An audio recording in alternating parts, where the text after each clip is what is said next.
Part 105. Infinite Script Killing. Author, Guo Shuigan Xiao. Chapter 1077. The skill of Dream Walker, after Nightmare Walker is activated.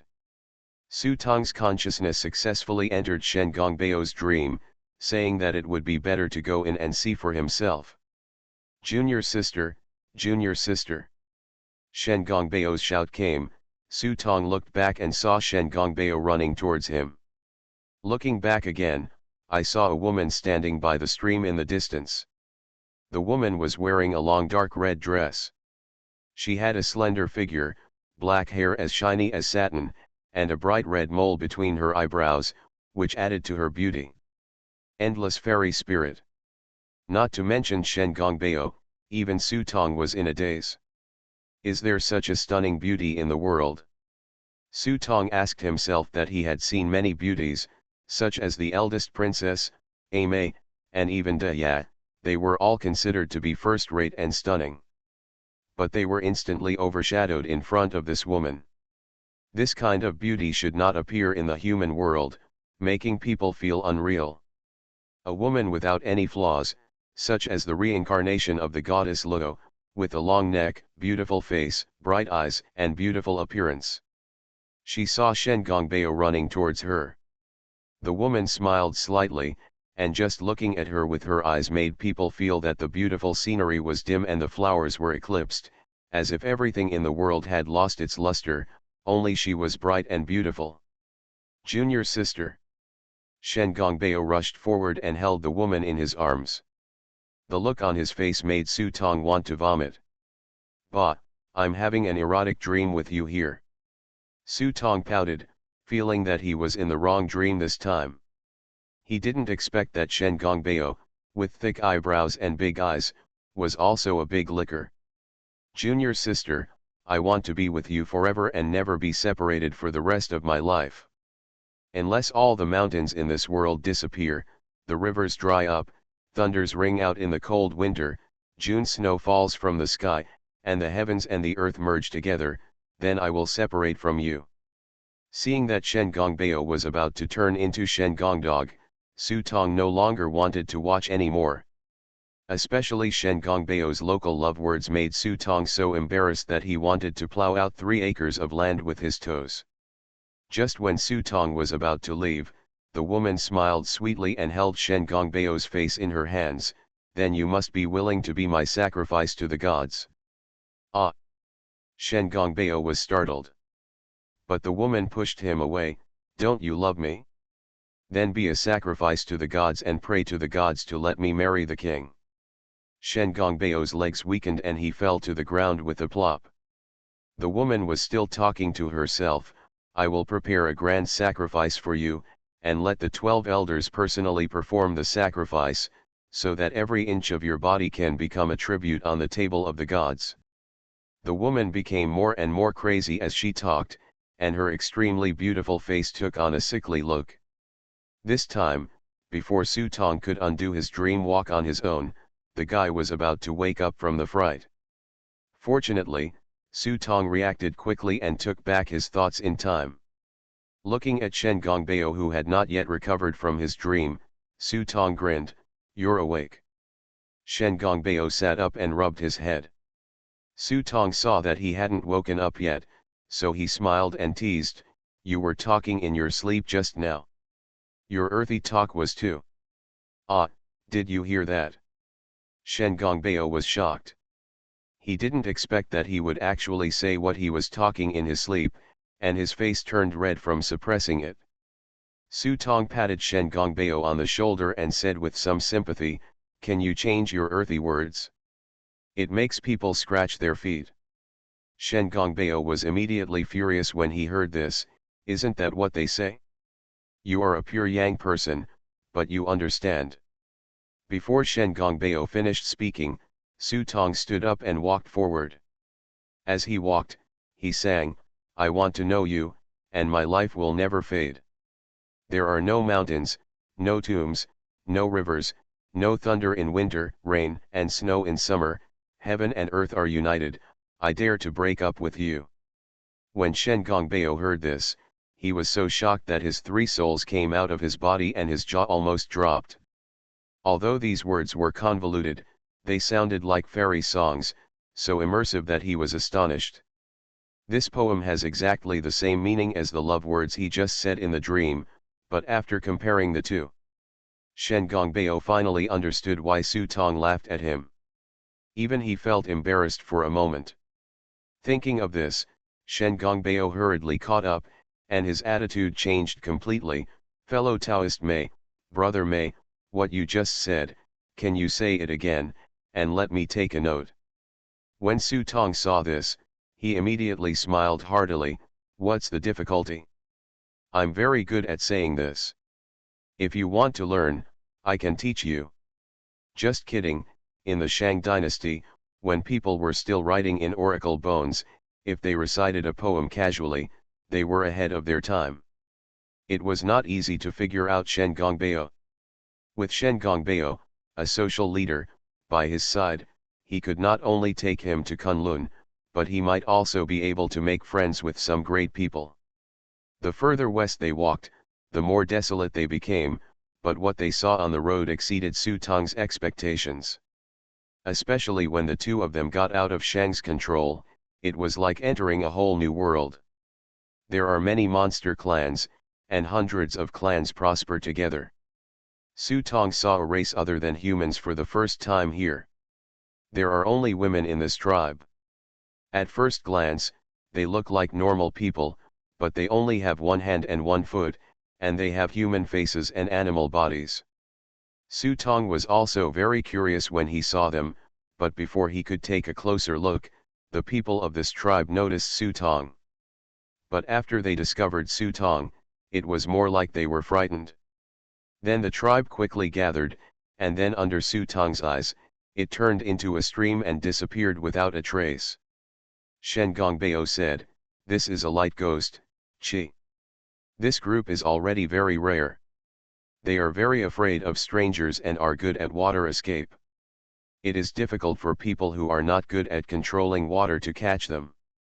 If you catch one and bring it back to Yindu, you can get 10,000 armors."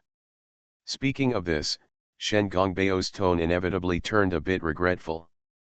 Because he doesn't know how to control water. Let's go, there are so many weird elves and beasts like this back there.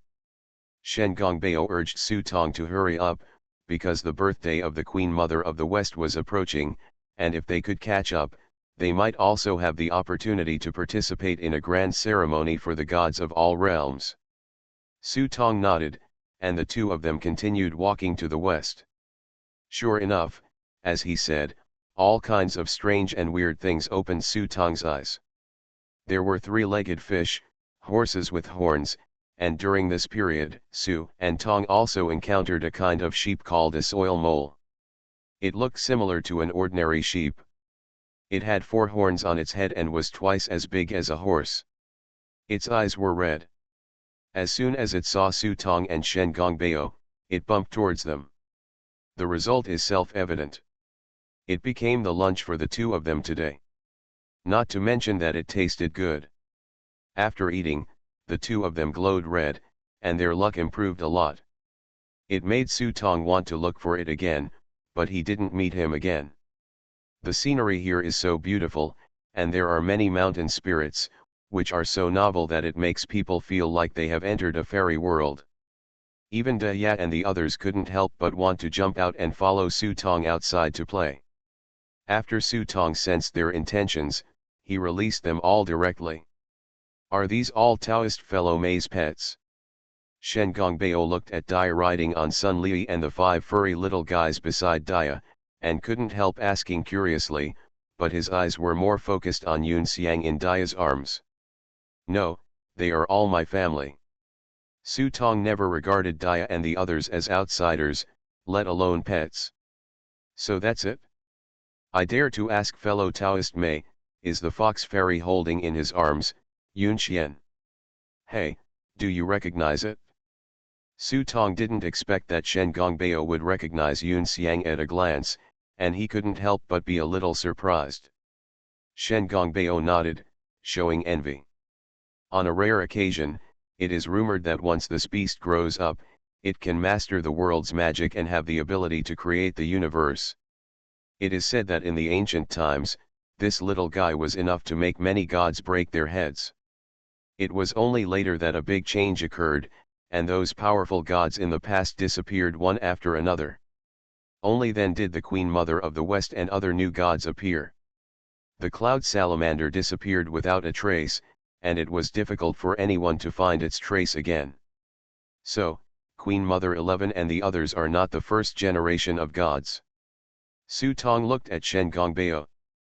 Yes, I have heard that in the distant past, there were some gods who were born to control the rules of all things. They were far more powerful than the gods today.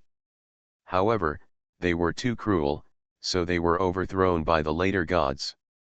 Having said this, Shen Gongbeo quickly added that these are all what I have heard and there is no real evidence. Just as the two were talking, the sky suddenly darkened, followed by a huge beast's claw that tore open the void and grabbed the thunder that was spinning in the air. This sudden change was unexpected by everyone. Fortunately, Sun Li, as the king of the sky, sensed something was wrong and quickly dived downwards, narrowly escaping the catch. But before Sun Li could stabilize his body, a body like a mountain suddenly tore open the space in the void. Blocking in front of Sun Li, a tail was drawn towards Sun Li at the same time. Seeing that Sun Li could not dodge, Dia formed seals with both hands and used the Fox Fairy secret technique. The 9 tails swayed, and a breeze quickly wrapped around Sun Li's body, turned into a line of blue smoke and returned to Su Tong's side. Who? Su Tong was immediately annoyed when he saw this. He took a closer look and saw that the figure in front of him gradually became clearer. It looked like a leopard body, but it had 8 human faces and 8 heads. Although it had a mouth and nose, it looked weird and strange, like a demon. On the side, Shen Gongbeo's expression changed drastically, and he said in surprise, "No, it's Tian Wu, why did we meet him here?" Infinite Script Killing. Author, Guo Shui Gan Xiao. Chapter 1078. There is a record in the classic of mountains and seas, there is a god-man with 8 heads and a human face, a tiger body and 10 tails, named Tian Wu. Shen Gongbeo's face looked ugly, and he secretly complained in his heart. Wu was cruel by nature today and was a complete evil god. How could they be so unlucky to meet him? Immediately Shen Gongbeo could only bite the bullet and stepped forward and bowed, "Greetings to Uncle Shui. We did not intentionally bump into Uncle Shui. We also ask for your forgiveness. We will leave now." After Shen Gongbeo said this, he winked at Su Tong and asked him to follow him quickly. Huh. But at this time, Tian Wu slowly leaned down and stared at Su Tong with 8 huge heads. These 8 heads were old and young, male and female, some were ghosts, some were gods and some were demons, and they looked particularly strange. 9 eyes were all fixed on Su Tong, with undisguised greed in his eyes. I haven't seen such a native soul for a long time. You can leave, but this person and these little things must be sacrificed to me as sacrifices. Tian Wu's voice was more like a mechanically synthesized voice. This sentence was addressed to Shen Gongbeo, but it was also addressed to Su Tong. He took a fancy to Su Tong and these cute little guys, and he couldn't help but want to swallow them all into his stomach. Su Tong was already angry. If Dia hadn't taken action just now, Sun Li would have been beaten to death long ago. Now that he hasn't settled the score with the other party has actually targeted him. No. Seeing the angry look in Su Tong's eyes, Shen Gongbeo quickly held down his arm and stopped him in front of the sharp claw. "Uncle Shui, calm down. When we return, we can give Uncle Shui 3,000 slaves as sacrifices." Hearing this, Tian Wu looked at Shen Gongbeo with one eye and let out a sharp sneer. 3,000 is too little, I want 30,000. 30,000. Shen Gongbeo's heart skipped a beat. He didn't expect Tian Wu to open his mouth, but now that the matter was over, he could only grit his teeth and say, "Can you forgive 1, 2, 10,000, No, 20,000 slaves. However, Tianwu's eyes became playful at this moment. Get away. Before Shen Gongbeo could react, Su Tong sensed something was wrong and pushed Shen Gongbeo out with his palm. Boom. A huge deep pit appeared where the two of them were standing just now. Shen Gongbeo watched the dragon-like tail slowly pull out of the pit. He raised his head in shock and anger, but saw Tianwu looking towards there was only teasing and indifference in his eyes. It seems that in his eyes, a small role like Shen Gongbeo is not enough to bargain with him. What nonsense, Uncle Shui. I think this thing is an evil heretic. Su Tong's heart sank. I didn't have a good impression of this kind of human sacrifice to the gods, and now I felt even more disgusted. Thinking about the bad reputation of Buddhism in reality, but compared with these gods, Su Tong instantly felt that those fat bald men became cute.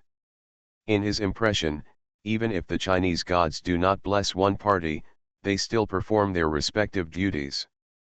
But the guy in front of him, whom Shen Gongbeo called Uncle Shui, in Su Tong's eyes, was an out-and-out evil god. Thinking of this, Su Tong's murderous intention surged in his heart, but his face became more and more humble, and he hurriedly stopped in front of Shen Gongbeo.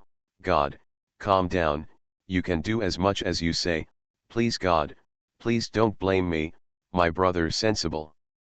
As Su Tong spoke, he raised his hands above his head as if to make a grand gesture of apology.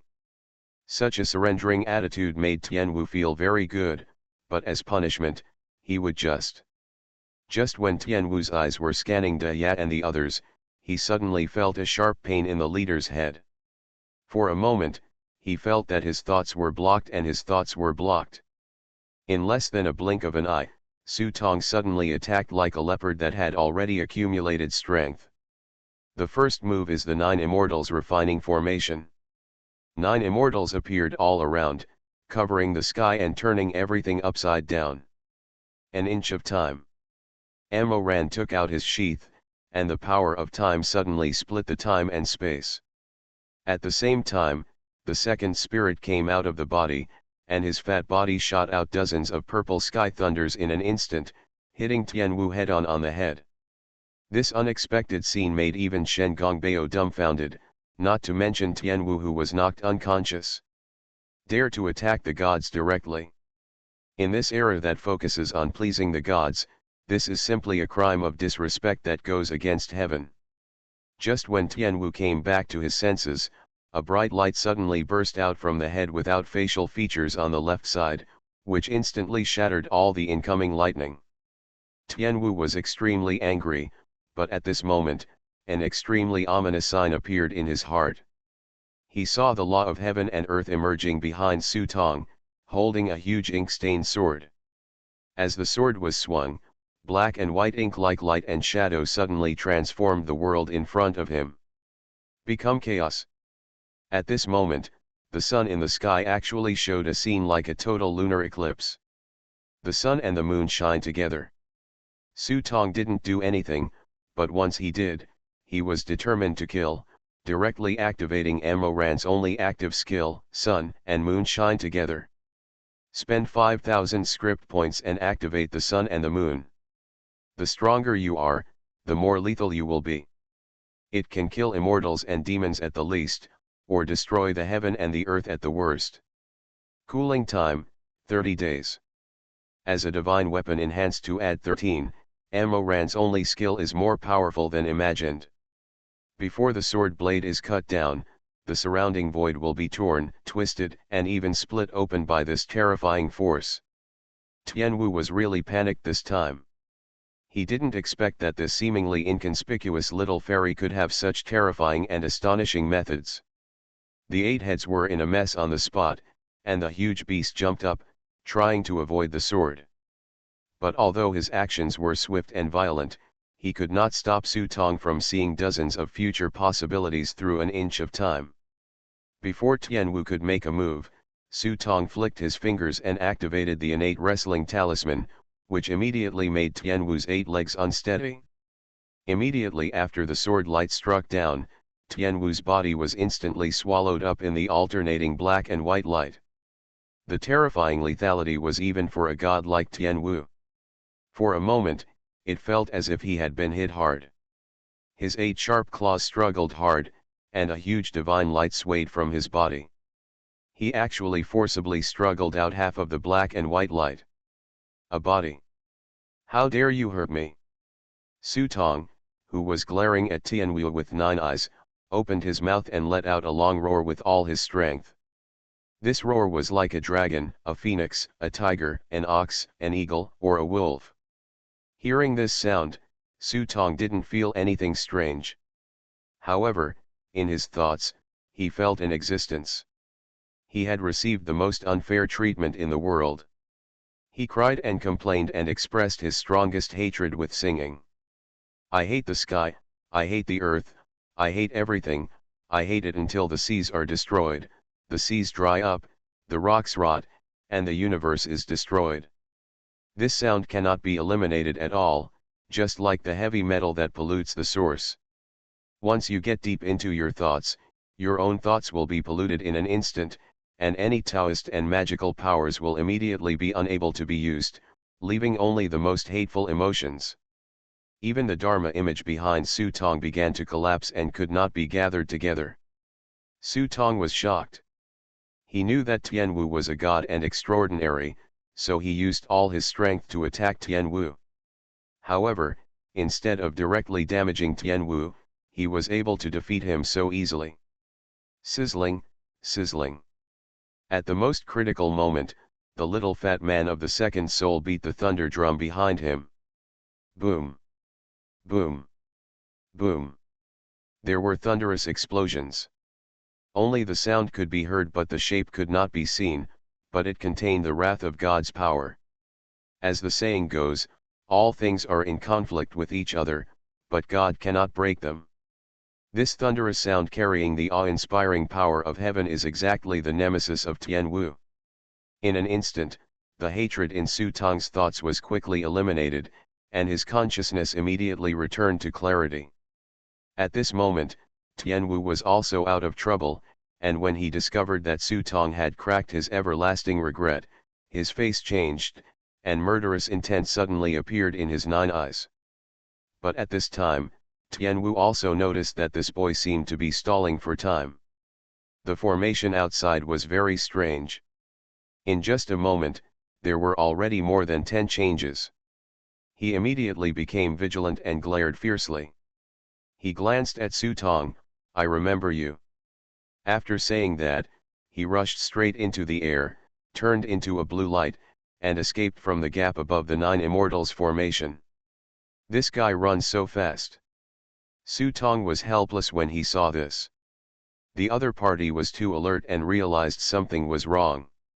He immediately escaped temporarily and even found a gap in the 9 immortals refining formation. This showed that the other party was not a fuel-efficient lamp. Headmaster Dia and the others rushed over and asked with concern whether Su Tong was injured. On the side, Shen Gongbao's face was even pale, with a depressed face. Brother May, we are probably in big trouble now. This evil god has 7 brothers. We have offended him this time. This time he will definitely bring his brothers to take revenge. Su Tong didn't take it seriously. What are you afraid of? If this guy comes again, I will definitely kill him. When he said this, Su Tong looked at the ink in his hand in confusion. Ordinarily, the power of this magic weapon should be more than that, enough to kill ghosts and gods, but holding it, I feel that my strength has become weaker. This is not Emoran's problem, it's his own problem. When the Pure Yang sword was strengthened to add 9, I realized that when it went further, I might not be able to control it. It wasn't until Su Tong realized it carefully that it was indeed his own problem. It was the ink dye that he was dragging down, so that it could not truly exert its own power.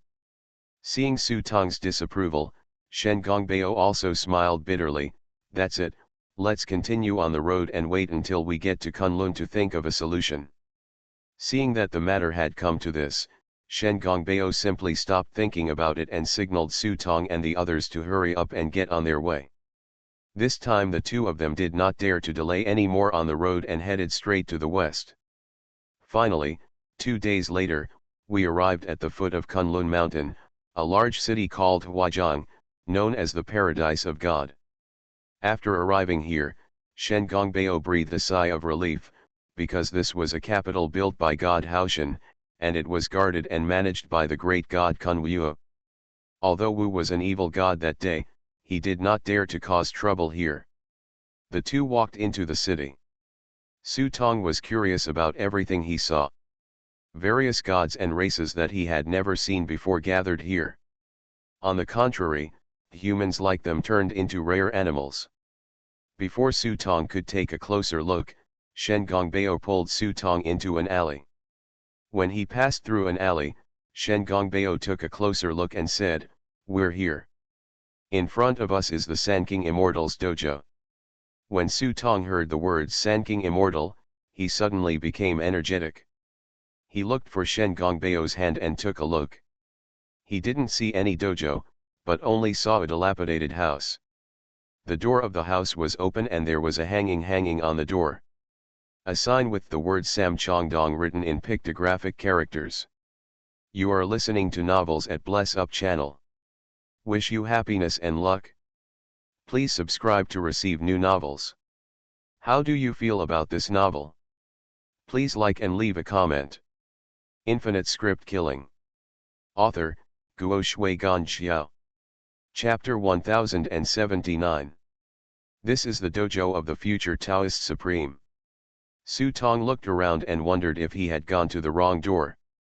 But Shen Gongbeo felt that they couldn't be wrong, so the two simply walked up to the door. In front of them, the door of the house was wide open, as if they were waiting for them. Seeing this, Su Tong and Shen Gongbeo looked at each other. Su Tong simply walked in first, followed closely by Shen Gongbeo.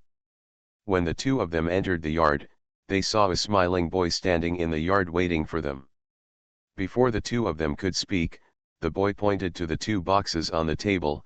"The three masters already know your purpose of coming, and I have specially ordered me to give this to you too." Su Tong and Shen Gongbeo were shocked when they heard this. Shen Gongbeo was thinking that the San King Immortal was indeed amazing, while Su Tong was surprised, but not surprised. Then he asked the boy, "May I ask if the three elders are here?" "The three masters are no longer in this world." Hearing Tong's reply, Su Tong felt a little disappointed. It seemed that his idea of taking a look at the three supreme Taoist masters was completely ruined. Then he looked at the two boxes on the table. Each of the two boxes had a word on it. One had the word Shen written on it, and the other had the word child written on it. It seems that this San King boss knew I would come here and left this thing for me, but what could be inside? Su Tong picked up the box out of curiosity. Shen Gongbeo on the side had already eagerly opened the box, but when he opened the box and took a look, Shen Gongbeo was stunned. There was only a piece of paper in the box, with a line of small words written on it, to the effect that they had no predestined relationship. There was a practice scripture left in the box, which was a small comfort to him. Seeing this, Shen Gongbeo's face suddenly fell. However, the purpose of his coming here was not to go to San King Immortal. He didn't get any advice, so he didn't feel that he had lost anything. Instead, he gained a spiritual scripture. It's also a beautiful thing. Then Shen Gongbeo saw that Su Tong had not opened the box, so he urged, "Brother May, please open it quickly and take a look." Su Tong shook the box and felt that it was light inside. He simply opened it and took a look, and found that the box was even more empty with only a thin piece of paper with 4 words written on it, "Go west as you like." Su Tong took out the note and made sure there was nothing else inside. He couldn't help but rub his shoulder with helplessness on his face. "Yes, I'm worse off than you, so let's just say it away." Then he thought about it and looked to the west, where was the Kunlun Mountains. The mountains are majestic and endless as far as the eye can see. The majestic mountains are filled with clouds and mist, spanning Liuhe, pressing down on the 8 wastelands, and the vastness is boundless. Are you asking yourself to go to Kunlun Mountain? Putting away the note, Su Tong and Shen Gongbeo could only say goodbye to the boy. After walking out of Sanking Cave, Shen Gongbeo looked at Su Tong. What are Brother May's plans next? Since I'm asked to go west, I'll just go west and have a look. Where is fellow Daoist Shen? He was advised to eat enough, not to mention that this was a note left by the Taoist Supreme Being for himself, so it would be okay for him to just go and see it as written above. That's fine. The Kunlun Mountains stretch for thousands of miles. In addition to the main peak that has not yet been opened, there are countless wonderful places. However, the deeper you go, the more dangerous it becomes. Brother May, please be careful. Shen Gongbeo warned carefully, especially Su Tong, before the main peak of the West Queen Mother. Never try to enter the main peak, otherwise even if you are a god, you will definitely die. After Shen Gongbeo finished his instructions, he seemed not to give up and whispered, Brother May, are you sure you don't want to go with me to see it? My junior sister, Fairy Yuehua, is a rare pure yin body, and she is the most suitable match for you. Su Tong quickly shook his head and refused, indicating that he had no idea in this regard, and then made an agreement with Shen Gongbeo that when the Queen Mother of the West opens the main peak and the gods from all realms come to celebrate her birthday, they will meet in front of the city. After the two of them said goodbye, Su Tong headed towards Kunlun. Shen Gongbeo turned around, glanced at Su Tong's back, raised the corners of his mouth slightly, and said with a hint of a smile, Hey, wait until you meet me. When I was a junior sister, it was not up to you, immeasurable heavenly lord. Immeasurable heavenly lord. After that, he shook his head and squeezed into the crowd, looking left and right. Hey, fellow Taoist, please stay. Putting Shen Gongbeo aside for now, Su Tong walked slowly westward along the main city avenue. The mood is not relaxed. At this moment, he was still struggling with the process of fighting Tianwu. It's so difficult for a small Tianwu to deal with. What if he encounters an old magician again next time? You can't play the invincible Hearthstone set every time. Moreover, although the routine of invincible Hearthstone seems to be unsolvable, you can use the old magician's methods. The next time you encounter it, you may have figured out a way to break it. In the final analysis, my own strength is still too weak. Su Tong took a deep breath and unknowingly walked out of the main city and entered the Kunlun Mountains. The rolling mountains are not all covered with snow. On the contrary, many places are as green as spring. Su Tong took a walk and found that there were many strange ethnic groups living in the mountains and forests. Su Tong had no intention of contacting them. He was just a passerby, walking quietly among these strange groups of creatures without disturbing any of them. I don't know how long I walked until the night got darker and the bright moon hung in the sky like an enlarged silver plate. Su Tong originally wanted to find a place to rest, but he accidentally saw wisps of moonlight falling along the sky and landing on the rocks at the foot of the mountain. The stone was shrouded in moonlight, vibrating very regularly as if it were breathing. This tremor grew from small to large, and slowly spread to more than 10 miles away, causing Su Tong's heartbeat to accelerate suddenly. This feeling. Su Tong touched his heart and felt that the beating frequency of his exquisite heart and the stone in front of him were surprisingly consistent. Seeing this, Su Tong walked up to the stone and touched the stone with his palm. Suddenly, a special feeling connected the two through the touch of his body. An icy cold feeling surged out from the stone and penetrated into Su Tong's body. Su Tong was immediately shaken and felt that the thoughts in his consciousness were suddenly fuller. This stone treats me as a part of me and feeds me the essence of the sun and moon it has absorbed. Could it be that this stone has some subtle connection with my 7-aperture exquisite heart? Su Tong did not expect that he would encounter a rare opportunity while traveling westward. He simply climbed up the stone, sat down, and began to try to understand the magic of this stone. Without any special effort, the rhythm of Su Tong's body's breathing and even the frequency of his heartbeat have been completely integrated with this stone. This stone began to lead Su Tong to a better state, absorbing the graceful aura in the silver moonlight. Soon, in Su Tong's consciousness, thoughts of pure yang were entangled with the beauty under the moonlight. Normally, this moonlight essence is pure yin energy and should be in conflict with my pure yang thoughts, but the situation is completely different from what I thought. After his pure yang thoughts came into contact with the moonlight essence, he began to entangle it greedily. At this transition between pure yin and pure yang, Su Tong's consciousness could not help but produce a sweet and moving sound of music. It's as if a fairy is playing music, making it drifting. The music soothes the soul, making it simple and peaceful. It's like a dense rain, the sound of hitting banana trees, the sound of thin and dense water, the sound of gurgling water, moisturizing all things. The more moonlight gathered, even the moonlight seemed to have some kind of favor for Su Tong. For a moment, the silver clouds splashed on Su Tong's body like a bright galaxy, making his body seem to be covered with a layer of sparkling, like a silver cloak. Until the next day, when Su Tong opened his eyes, he found that his thoughts had undergone earth-shaking changes overnight. Although the number has not changed, the thoughts are as round as pearls. They are no longer just pure yang thoughts, but mixed with a wisp of inexplicable feminine. Su Tong was shocked at first, worried that his thoughts of pure yang were contaminated. But after careful inspection, it was discovered that the addition of this feminine touch did not weaken the pure yang thoughts, but actually caused many wonderful changes. Extreme yang produces yin. It seems that this place is indeed my creation. Su Tong took a deep breath and felt more comfortable than ever before. Overnight, he felt that his thoughts became clearer and clearer.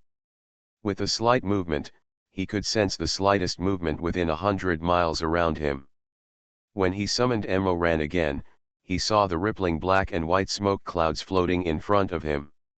Su Tong suddenly had a sudden realization in his heart. He waved the sword blade casually, and the world in front of him suddenly became black and white, and the forest in front of him suddenly became black and white. Turn into ashes. As expected. Su Tong's eyebrows suddenly showed joy, and he made up his mind to practice hard here for a while until his thoughts completely transformed. Just when Su Tong was overjoyed, he suddenly noticed something. With a glance, he saw a girl covered in animal skins crawling motionless among the trees in the distance. He seemed to be frightened by the power of Su Tong's sword just now. Su Tong didn't care at first. He didn't want to disturb the indigenous elves here. Besides, this girl doesn't pose any threat to him, so he doesn't need to worry about her, just wait for her to leave. However, the girl didn't know if she was too frightened. She stood up tremblingly and tried to escape. As a result, her feet slipped and she was about to fall off the cliff. Seeing this, Su Tong's figure flashed, shrunk to an inch, and in an instant he came to the girl's side and grabbed her. "Don't eat me.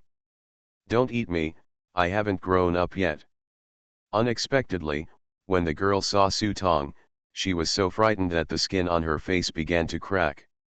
This shocked Su Tong, who thought he had hurt her. He quickly pulled the girl up and checked carefully, "Did I hurt you? Where was it hurt? Does it hurt?" Seeing that the person in front of her had no intention of hurting her, the girl was relieved and hurriedly explained, "It wasn't you who hurt me.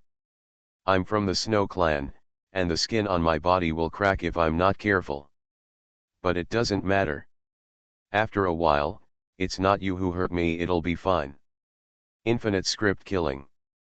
Author, Guo Shui Gan Xiao. Chapter 1080. Snow Clan. Su Tong had never heard of such a race, but he noticed that after the girl's skin split, it was not flesh and blood under the skin, but a crystal white body, as delicate as butter. As the girl's mood calmed down, the cracked skin began to gradually recover bit by bit. This process was very fast, and even no scars were left. Seeing this, Su Tong couldn't help but smile and said, "The abilities of your snow tribe are really strange, but they are quite similar to a friend of mine." When Su Taihua said the last words, he couldn't help but think of Aimei in his mind, and a thought suddenly came to his heart: could it be that Aimei and the Snow Clan are the same race? As early as when Aimei was still in the script studio, Su Tong saw that Aimei's skin would crack like the girl in front of him. Coupled with Aimei's disgust and fear of Kunlun, after linking these details together, Su Tong made a conjecture in his mind: maybe Aimei herself is a member of the Kunlun ethnic group. The big boss behind the script museum is Kunlun, so these ethnic groups who depend on Kunlun naturally become the service staff of the script museum. Su Tong guessed that it was almost 9 out of 10. Although he didn't know why Aimei hated Kunlun so much, this was her hometown. Thinking of this, Su Tong felt even more affection for the girl in front of him who was suspected to be from the Aimei tribe. After taking out a lot of delicious food from the prop book and giving it to the girl, he urged her to go back early. After the girl left, Su Tong returned to the stone and continued to practice hard. This stone is very magical and seems to come from the same source as his seven-orifaced exquisite heart. Every time it beats, it can absorb the pure spiritual essence of the mountains and forests. Su Tong looked at the stone with his spiritual eyes and found a figure lying quietly in the stone. The figure was not big, probably only like a baby. There are 7 orifices on the top of the head. The opening and closing of the 7 orifices absorbs the beauty of the world and maintains exactly the same rules as the exquisite heart of the 7 orifices. He sat on the stone, keeping the same frequency as his heart, and distributed part of the absorbed essence to himself, but at the same time, he also absorbed part of the pure yang energy from his body. No one suffers in this process, it can only be said to be mutually beneficial and mutually beneficial. The fetus hidden in this stone is indeed extraordinary. If you are given a few more years to escape from the body, you will be a born god.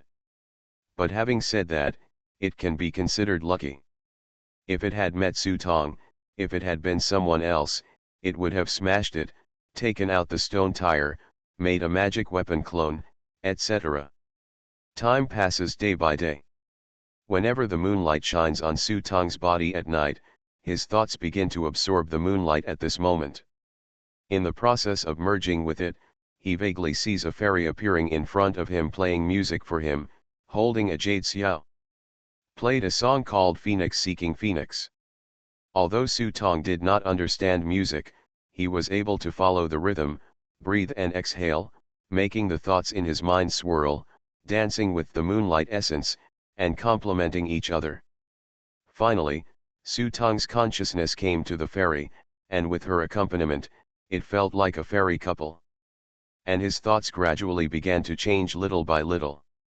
Extreme yang generates yin, but the process is not that intense. On the contrary, it is a smooth and silent process. After the thought absorbs enough yin energy, it slowly nourishes the yin energy, and finally reaches a balance between yin and yang. Therefore, this is a process of dripping water piercing stone. Su Tong can also clearly feel the changes in this process, and has a deeper understanding of his own Tao. The girl who was let go by Su Tong last time would occasionally come to see Su Tong and bring Su Tong some strange things. For example, something called sueguo looks a bit fluffy like a milfeuille, but when eaten it is ice cold in the mouth, with a sour fruity taste. It tastes a bit like eating ice cream, and Su Tong still likes it. As time passed, Su Tong learned many things from the girl's mouth. For example, there was only one thing in the Kunlun Mountains. In addition to the Snow Clan, there were many magical races. What about the Feather Tribe, the Spirit Tribe, the Water Tribe, etc.? Each ethnic group has its own unique abilities, especially the U tribe. They are born with wings like white cranes and can fly freely between heaven and earth. Their voices are also very unique and they are called the number 1 musician in the 3 realms. Voice. Sound alone can eliminate countless worries of people. Su Tong was surprised and tentatively asked Xuenu about the main peak of Kunlun Mountain. Xuenu's expression changed instantly. I couldn't even speak. I was so nervous that the flesh on my body was about to burst. When Su Tong saw this, he didn't ask any more questions. In order to appease the little girl's mood, Su Tong specially used the paper tying technique to pinch a paper mouse for her, which made the little girl burst into laughter. Asked that the little girl didn't have a name yet, Su Tong casually called her Xuer. She wasn't used to it at first, but over time, she slowly accepted it. It is said that there is no time in the mountains, and there is no way to know the year when it is cold. Su Tong gradually forgot the concept of time here. But the strength is also increasing sharply every day. The 108 thoughts are no longer pure yang thoughts, but a mixture of yin and yang, forming a huge Tai Chi diagram in Su Tong's mind. Combined with Su Tong's understanding of Tai Chi swordsmanship, his Tao has gradually advanced to a higher level without even realizing it. Femininity is invisible, masculinity is immortal. At this moment, when he was indifferent again, he saw Su Tong waving his sword, and his whole body suddenly seemed to be in an ink painting. The sword in his hand was a pen stained with ink. As Su Tong danced, the ink shadows splashed across the sky and the earth, turning the world into a white mountain and black water. With an inch of time to prepare for a rainy day, Su Tong suddenly realized the third sword here, and saw him wave it indifferently. The sword edge cuts across the world in front of you, dividing the world into two. The left side is black and the right side is white. Both are the past and the future. At the moment when black and white alternate, time, space, and everything else are turned into powder. Only the sword in Su Tong's hand is eternal and is like the only one. Boom! As soon as the sword blade struck down, all the mountains and forests in front of him were turned into powder, and a radius of dozens of miles became a complete wasteland. Looking at the third sword he had comprehended, Su Tong was thoughtful. After a moment of silence, he named the sword Jijo. Now that he had finally achieved success in swordsmanship and his thoughts had completely transformed, Su Tong calculated with his fingers that it was almost time for him and Shen Gongbeo to meet up. So he put away the ink dye in his hand and looked back at the stone that had been accompanying him during this period. I wanted to take you away, but if I moved your position rashly, it would harm you. Let's get to know each other. If we are destined to meet again in the future, we will meet again. Su Tong bowed his hands toward the stone in farewell. Then he left a paper pig on the stone, hoping that Xuer could see it if she came to find him. After finishing the work, Su Tong returned along the same route he came from. When he turned back to the Divine City, he found that the Divine City was extremely lively at the moment. Su Tong had not seen any humans on the streets before, but now not only could they be seen everywhere, but a large number of slaves had also been brought along. Su Tong listened carefully and learned from the conversations of passers-by that the birthday of the Queen Mother of the West was coming soon. All tribes would send envoys and caravans to pay homage to the Queen Mother of the West. Most of these slaves were prepared as sacrifices to the Queen Mother of the West. Su Tong arrived at a restaurant as agreed. Looking around, he saw that the restaurant was already packed with people. When the waiter in charge saw Su Tong, he immediately came forward and said, "Immortals, if there are many people, we have private rooms above our house."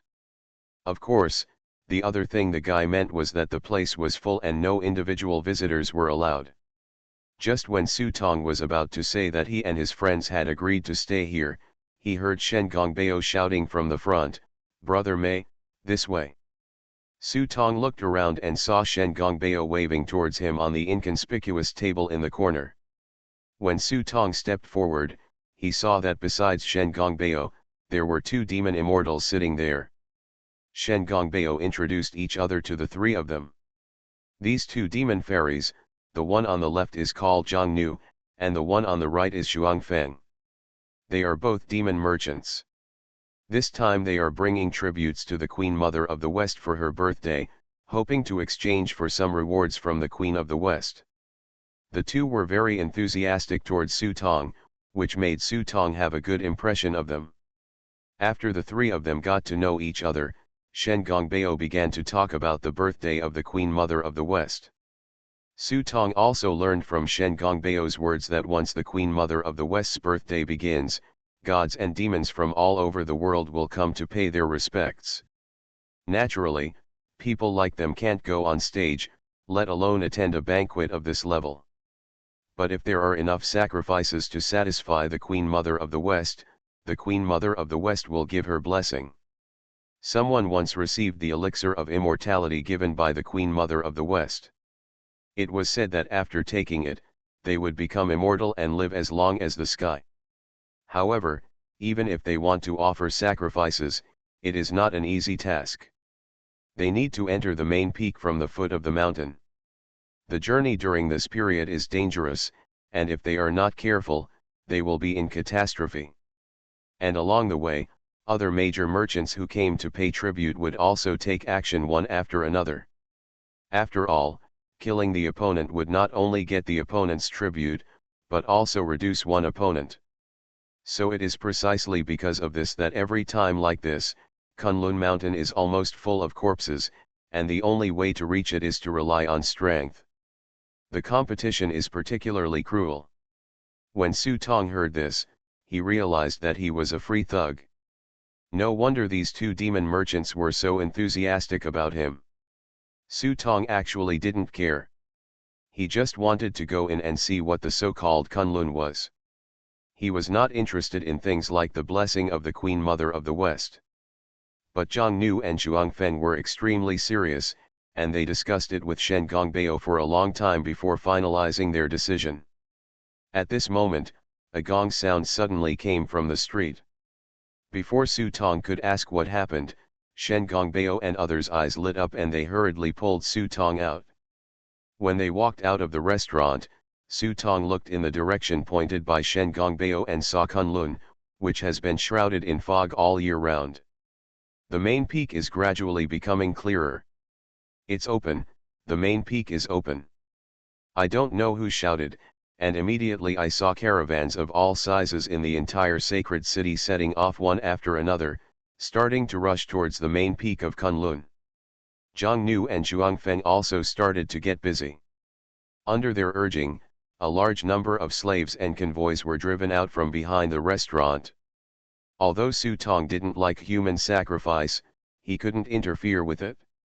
After all, he was not a savior. Just seeing these people tied up in chains and being driven like livestock made me feel somewhat unhappy. Brother Mei, have you gained anything from this trip to the west? Shen Gongbeo saw that Su Tong's eyes were unhappy, so he came forward and asked. Su Tong nodded, I've seen a lot of beautiful mountains and forests. Ha ha ha ha, it's a pity. Although the beautiful scenery of the mountains and forests is good, it can't compare with the beauty of my junior sister, Fairy Yuehua. If Brother Mei could come back a little earlier, he would be able to make friends with my junior sister, Fairy Yuehua. I would hug him if I couldn't help it. If you win a beauty, you will be free and happy. Shen Gongbeo talked with great joy, which made people think of Mama Sang, who enthusiastically promoted in the bathing center. Su Tong said he was sorry, but in his heart he suddenly thought of the fairy he saw when his thoughts merged with the moonlight. The caravan was quickly assembled, and Su Tong followed the caravan slowly out of the city. Outside the divine city, countless caravans were already lined up like long dragons, heading towards the main peak of Kunlun Mountain. However, Shen Gongbeo and the others did not immediately lead the team to join in. Instead, they asked all the slaves to sit down, distributed food to them, and asked them to sit in the open space to eat, drink and rest. Aren't we going in? Su Tong looked at the caravans that kept coming in beside him, and couldn't help but look at Shen Gongbeo in confusion. There's no rush, let's wait. The main peak of Kunlun has just opened, and the gods from all the worlds haven't arrived yet. If you start rushing so early, even if you are the first to arrive, it will be in vain if the guests have not arrived. What's more, this road is difficult and dangerous. It's useless to be the first to go. Yes, you may not be the first to arrive, it's best if we wait and follow. Shen Gongbeo seemed to be very familiar with the process of the Kunlun banquet. He was responsible for leading the team.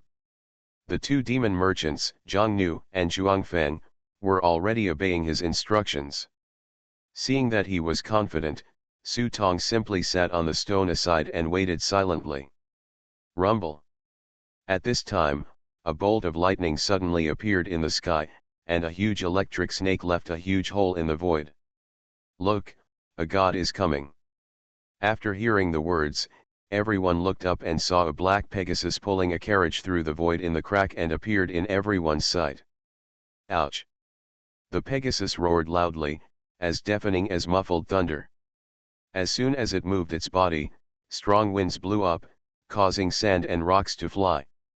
Then Pegasus jumped down, opened his mouth and sucked in.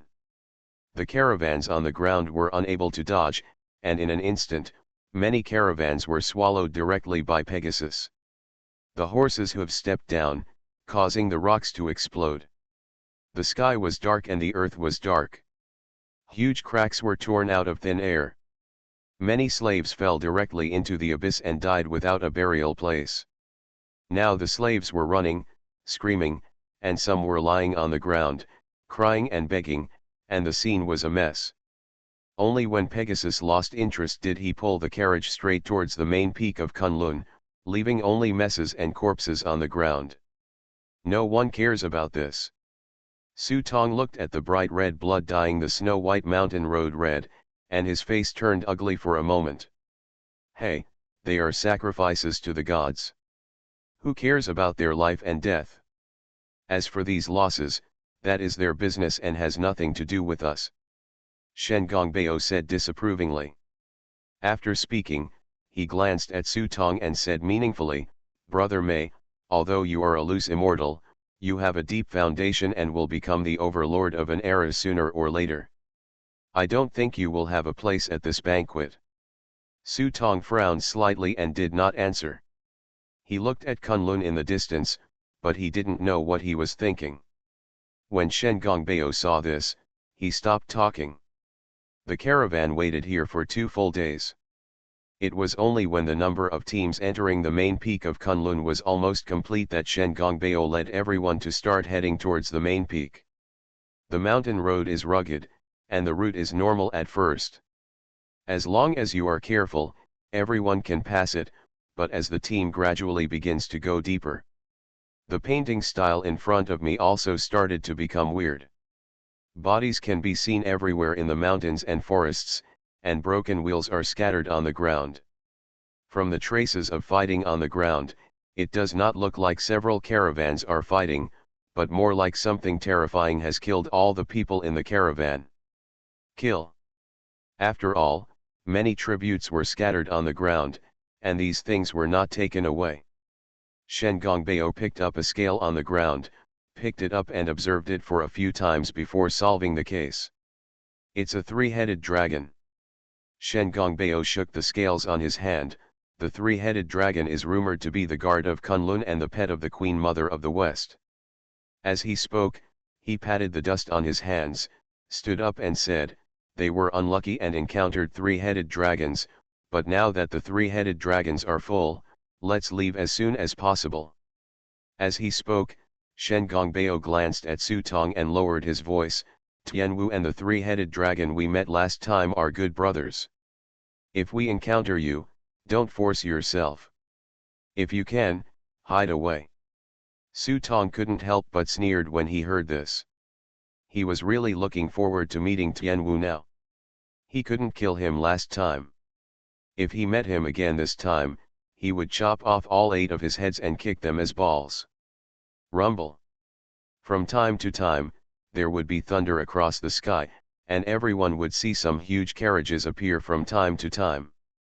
There are many extremely powerful people among them, as well as gods from the future.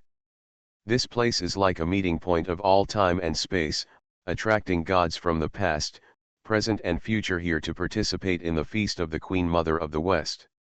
He, I haven't been to this place for a long time. I believe many old friends will be surprised when they see me. Humph, it's not just an accident, I'm afraid they will be frightened by you. On the carriage, two figures were sitting in the carriage. One of them was the old magic stick who almost dismembered Su Tong. I'm afraid Su Tong never dreamed that this guy would appear here, and he would still be sitting in a carriage arrogantly, looking down on all living beings like gods. At the same time, there was another person in the carriage. This person had black hair, red eyes, 8 arms behind him, and ancient golden curse patterns on his body.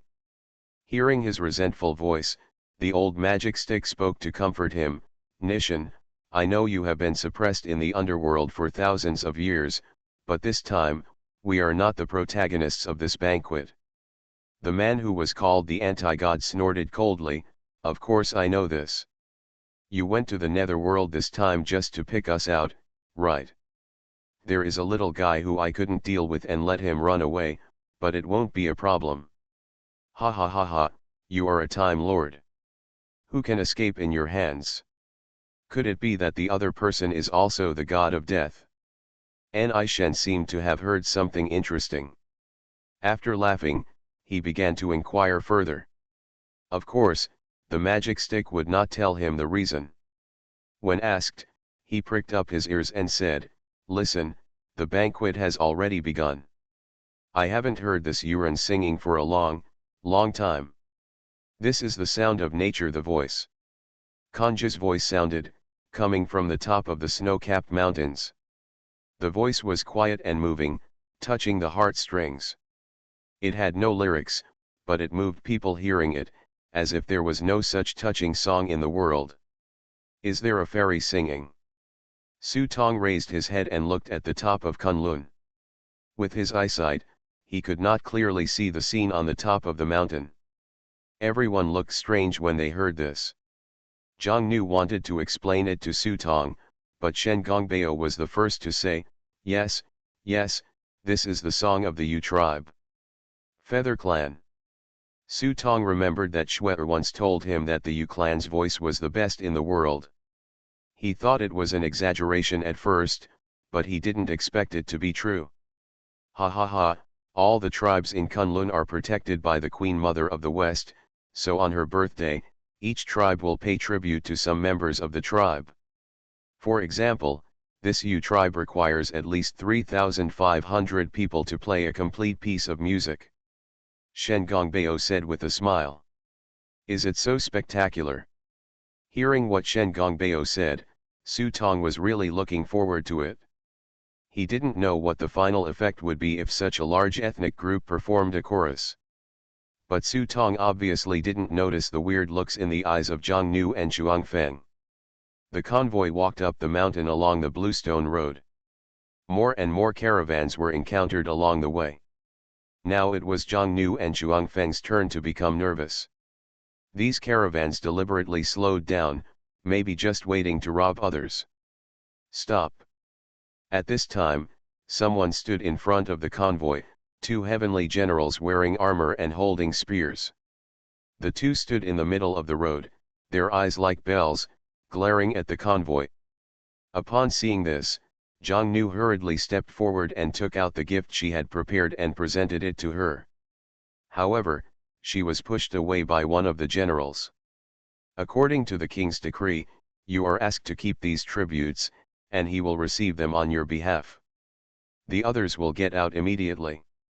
Zhang Nu was startled and suddenly asked in confusion, which king is it? It could be that great king. Naturally, it is the Queen Mother of the West, the Divine General, the great king of all spirits and holy Qi. Su Tong was listening from behind. Hearing this name, he suddenly became confused. He had never heard of what kind of god it was.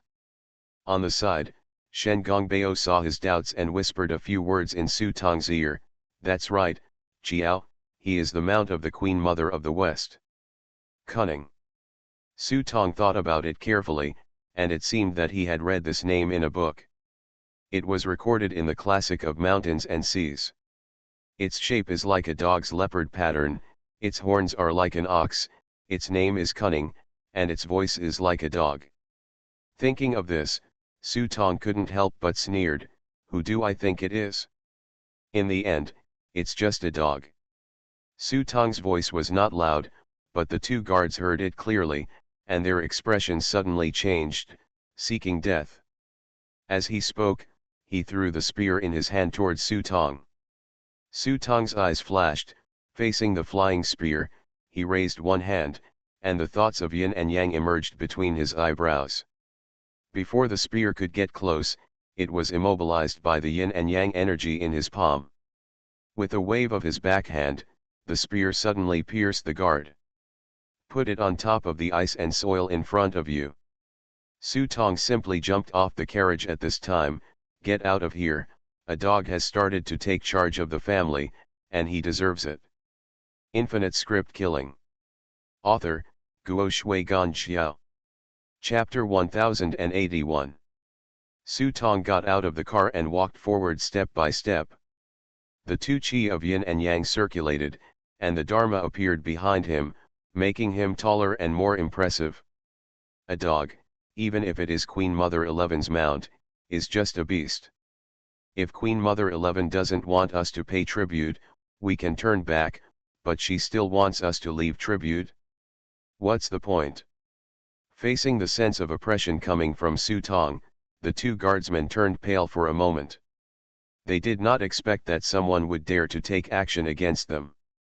Looking at the spear stuck in the ground, he gritted his teeth and pulled it out. You dare to make trouble here as a loose immortal, I'm not afraid of hurting your clan, and you will never be reincarnated. As he spoke, the guard was about to point his spear at Su Tong. Rumble. A bolt of lightning struck through the air, and the deep purple lightning exploded among the two guards like a huge dragon. The Zixiao divine thunder exploded. Even these little guards could not bear it, and they were sent flying on the spot. Su Tong didn't bother to see whether the two of them were alive or dead. He was determined to enter Kunlun today, and no one could stop him. Looking back at the two demon merchants, Zhang Nu and Zhuang Feng, whose jaws dropped, they put their backs away and said, let's keep going. The two looked at each other, looking timid for a moment. Not only them, but also the other merchant envoys who were still watching. Everyone looked at Su Tong as if they were looking at a dying person. Although the king of all spirits Shenki is a dog that the Queen Mother sits down on, it still depends on the owner when beating the dog. Seeing the two people hesitating, Su Tong continued walking up the mountain without looking back.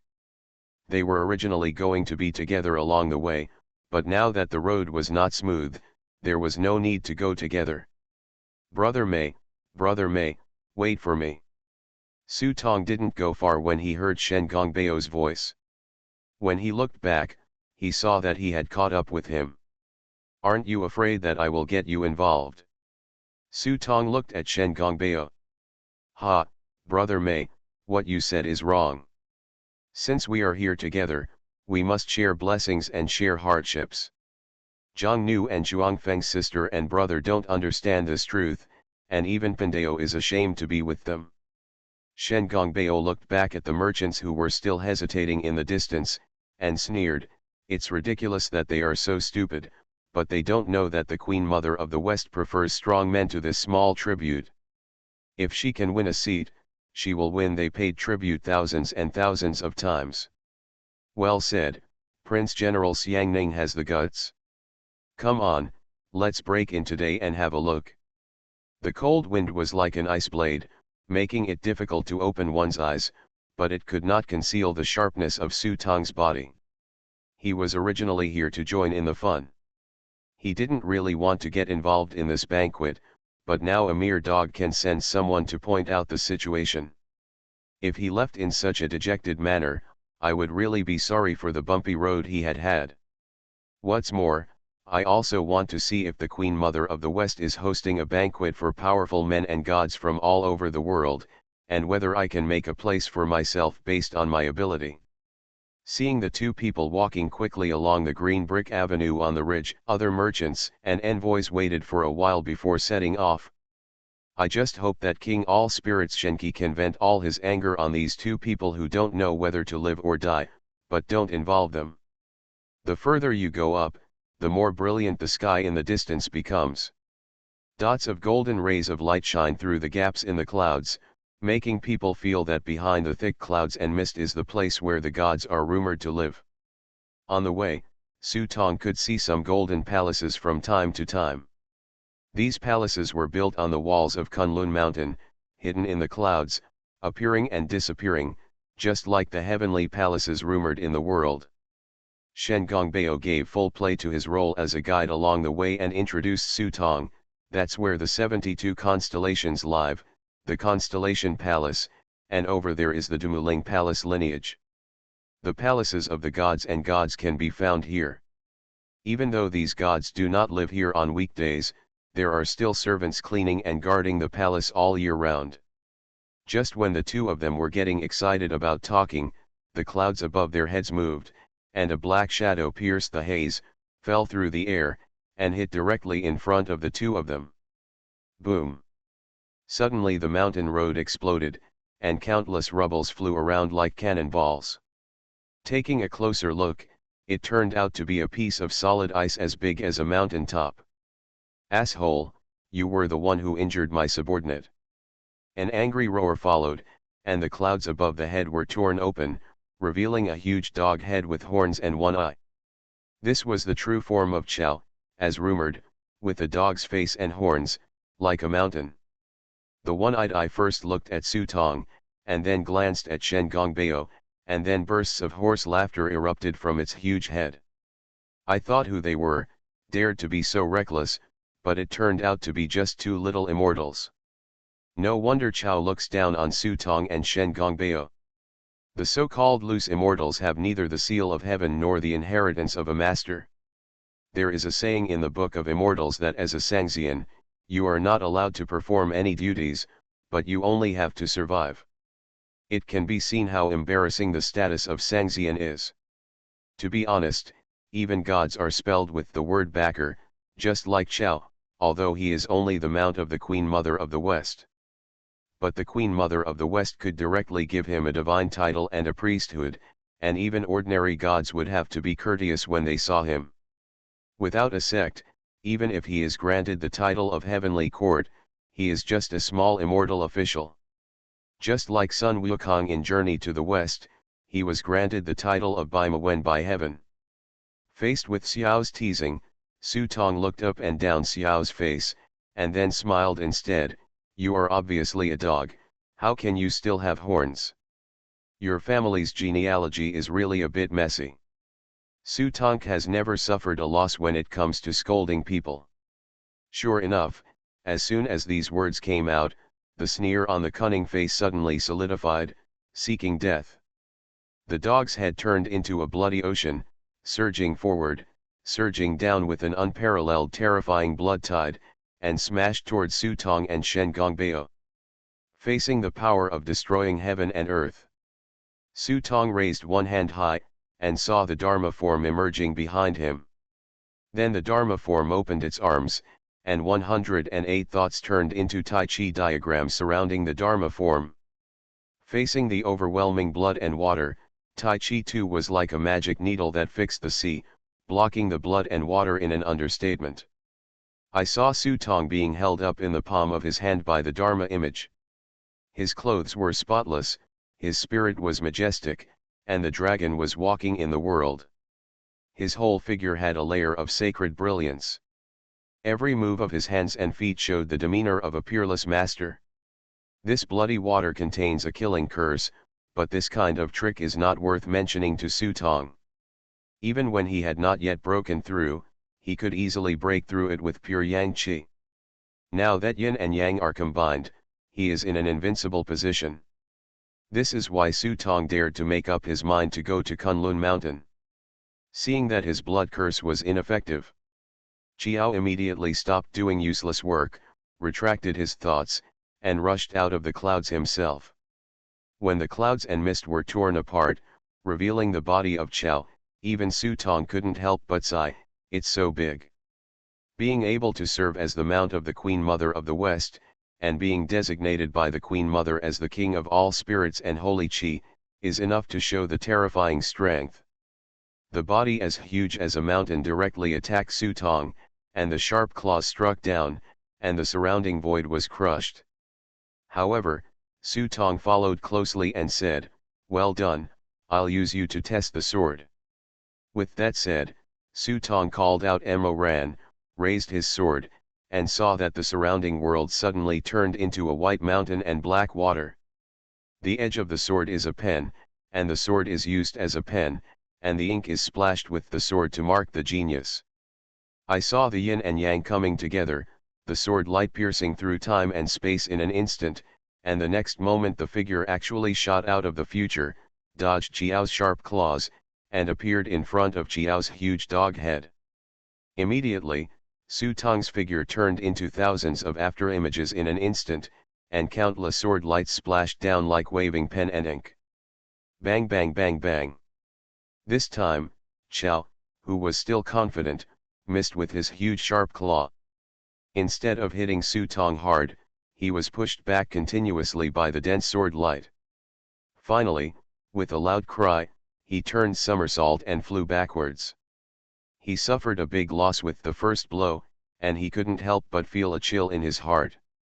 Well played. On the jade roof of Yaokai, several gods were seen looking down at this scene. Seeing that Chao was beaten back and forth, they clapped their hands and cheered. One of the gods was extremely excited. He took a bright red fruit from the fruit plate, pinched it with his fingers, and the outer skin of the fruit split open, revealing the white and tender flesh inside. He opened his mouth and put it into his mouth. Tuck it in. Ka-ka-ka. The snow fruit made a squeaking sound when it was put into his mouth. After taking 2 bites, the god threw it away with slight disgust, feeling that the taste was a bit old. Then he looked at the other fruits in the fruit plate, picked up one and couldn't wait to tear open the red flesh outside, put it in his mouth and started to devour it. Ha ha ha, this big dog is really useless. Even a loose immortal can teach him a lesson. When the other one-eyed god saw this, he couldn't help but pursed his lips and shook his head. Hey, in that case, how about we add more chips? A fairy, wearing a gorgeous feather-woven dress, proposed when she saw that the cunning girl below was being beaten on the head. As soon as these words came out, the gods immediately became interested. Oh, this is interesting. The party hasn't started yet, so we might as well have some fun first. What's the way to play? The fairy covered her mouth and smiled softly, and glanced around. When she saw the Yu tribe people being pressed up, her eyes lit up and she pointed at the most burly Yu tribe warrior among them. Soon the Yu clan warrior was escorted in front of him. You go and kill that loose immortal. If you succeed, I will make the decision and let your people go. The Yu clan man's pupils tightened upon hearing this, and his huge palms clenched into balls. From time to time, little bits of lightning flashed on the man's fists. Go, but you have to hurry up, I will use her singing to time you. The fairy chose another woman from the Feather clan, and then saw this woman being roughly picked up by several guards and tied to a shelf nearby. This shelf is very strange. It hangs on the edge of the cliff. Below it are 2 large slowly rotating millstones. Seeing this, the Yu tribe man's whole body muscles tensed up. As the fairy in front of him nodded, he jumped up, spread his wings, and jumped off the cliff quickly. Interesting, this is really interesting. When the gods saw this, their eyes followed Yu Ren's figure, and their gazes suddenly became more expectant. The Yu tribe was a born warrior, and the Yu tribe member just now was the strongest among the tribes offering sacrifices this time. Now it gets interesting. Bang bang bang bang. At this moment, Su Tong didn't know that his every move had become a good show in the eyes of the gods on the top of the mountain. The long sword in his hand rose and fell, slapping the cunning man in front of him on the head. Even a giant beast of Chiao's size was hit so hard that it couldn't even lift its head. A beast is a beast. Even if I give you a greater honor, you are just a watchdog. Su Tong pressed one hand on Xiao's head, and saw the flow of yin and yang energy, just like 10,000 mountains falling on Xiao's head, pressing it so hard that it almost couldn't breathe. The cunning claws clawed at the surroundings crazily, and for a moment the sky collapsed and countless rubble smashed into the surroundings. But the more he struggled, the more powerful the yin and yang energy suppressed him. Seeing that Jiao had been suppressed by him, Su Tong suddenly felt melancholy in his heart. When I first broke into the immortal sect, the old Taoists from Qingcheng Mountain wanted to use the Lianji dust formation to suppress me. Unfortunately, they didn't really master the Tao of yin and yang. Otherwise, with my original strength, I would definitely die. Now that I have an epiphany about yin and yang, I can easily suppress this beast with just the energy of yin and yang. If I focus on training and strengthen it after I go back, I may not be able to defeat the old magic stick next time, even without the help of the invincible Hearthstone. Can escape smoothly. Just as Su Tong was thinking about how he should take a step further in the future, his heartbeat suddenly tightened, and the ink in his hand drew a clever trajectory and slashed towards the back. Boom! A dagger collided with Moran's sword blade, making a metallic hissing sound. Su Tong took a closer look and saw that the person coming was tall, nearly 3 meters tall. The most eye-catching thing is that there are 2 wings on the back of this person. There are dark golden textures on the wings. When the wings flap, there is the sound of wind and thunder. Feather Clan. When Su Tong saw this, he thought of the Yu clan that Schwetter had once told him. When he was about to ask the other party why he attacked him, the man seemed to have gone crazy. He spread his wings high and turned into a human-shaped lightning in an instant. Come straight to Su Tong. The opponent's speed was extremely fast, and when the wings behind him were waving, there was a sound of rolling thunderstorms. The silver-gray feather dagger in his hand made a harsh trembling sound as if it was moving too fast. This was a violent divine power that spread out, exploding with dazzling brilliance, dyeing the sky brilliantly, as if a blazing sun was broken in the sky. Su Tong's face changed, and he could feel the terrifying killing intent in the opponent's blow. He did not dare to be careless at all, and swung the long sword in his hand. The sword edge seemed fast and slow, combining with the yin and yang energy to form a strange force field. Moran can not only improve his swordsmanship skills, but also improve his own swordsmanship to a higher level. So at this moment, Su Tong's Tai Chi sword technique has reached the pinnacle, which is like a state of transformation. Even Zhang Sanfan, the founder of Tai Chi sword technique, would not be able to find any faults in person. Crack bang! Countless electric lights exploded in the void, and the dagger in Yuren's hand had been stabbed hundreds of times in an instant, but without exception, once it touched Su Tong's sword, it was defused by the gentle power of the sword. Su Tong even used his strength to fight. The blade of the sword was tilted, and the sword body was like an antelope hanging its horns, and it struck Yuren's back hard. Boom! This blow was so powerful that it was like a huge mountain hitting Yuren's back chest, causing him to spurt out a mouthful of bright red blood. His whole body was also in a panic, and he almost fell to the ground. Hey, it's our first time meeting, you can't be so hard-working, can you? Su Tong could see that the Yuren in front of him was a master. But in Su Tong's view, the other party's desperate tactics were simply asking for death. Yuren didn't speak, but looked at Su Tong with sinister eyes. At this time, a faint singing voice suddenly came from the sky. The singing voice was sad and long, as if it had some kind of special magic power. It made people feel comfortable all over, and it felt like the whole person was immersed in it. But the moment the Yuren in front of him heard the singing, his eyes were filled with bloodshot eyes, and he looked like a madman. Roar! The feathered man looked up to the sky and roared, his hair flying wildly, his roots standing upright, his strong body shook out terrifying waves like the ocean, his wings spread out behind him, and then he suddenly flapped back. Boom! The huge sonic boom was as heavy as a mountain, and the space collapsed. It was hard to imagine what kind of crazy force this was. Yuren instantly turned into a bolt of lightning and struck Su Tong. No matter how fast Yuren was, when Su Tong waved the long sword in his hand, the surrounding space and time would come to a standstill. The blade of the sword lightly blocked the fatal blow, and then he punched Yuren in the face, making a clanging sound like striking iron. This guy's body is comparable to a mountain, and its strength has reached an incredible level. I wanted to knock it away, but I didn't know that the other party seemed to have expected such a result, and just hit Su Tong's fist on the face. The wings behind him ignited like thunder and fire, and then they embraced Su Tong and hit Su Tong hard. This time Su Tong was caught off guard and was thrown away by the two thunder flames. The more intense and high-pitched the singing on this mountain was, the crazier the Yu clan warriors' efforts became. The completely risk-taking style of play gave Su Tong a headache and finally made him angry. You like playing with thunder so much, then we might as well try to see whose thunder method is stronger. Su Tong's mind moved, and he saw the little fat man with the second soul flying up from Su Tong's head, with a hint of seriousness on his plump face.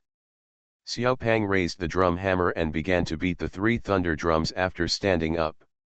In an instant, countless electric snakes flashed, and a thunder snake was like a world-destroying blue dragon, killing the feathered man. Yuren didn't seem to expect that the loose immortal in front of him was actually proficient in thunder. Seeing thousands of thunder seas in front of him, he immediately roared and rushed towards Su Tong, risking his life. What a madman! When Su Tong saw this, he didn't know what grudge he had against this guy, what grudge made him want to kill him so desperately.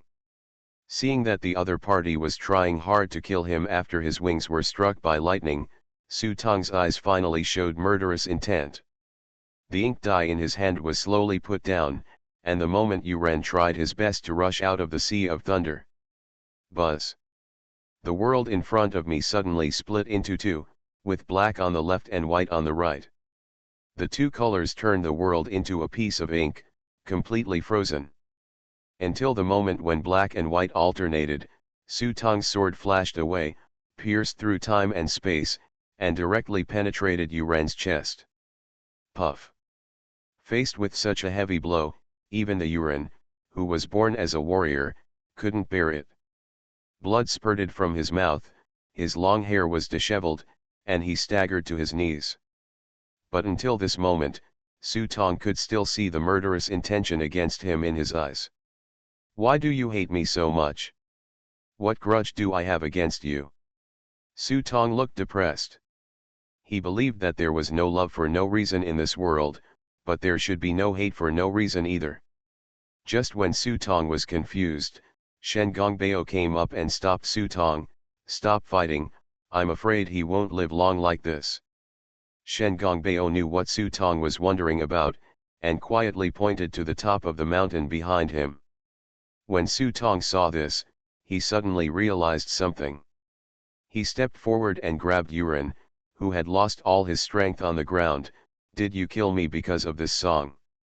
Su Tong mistakenly thought that the singing voice was controlling the other person, so he simply wanted to take Yuren to see what happened.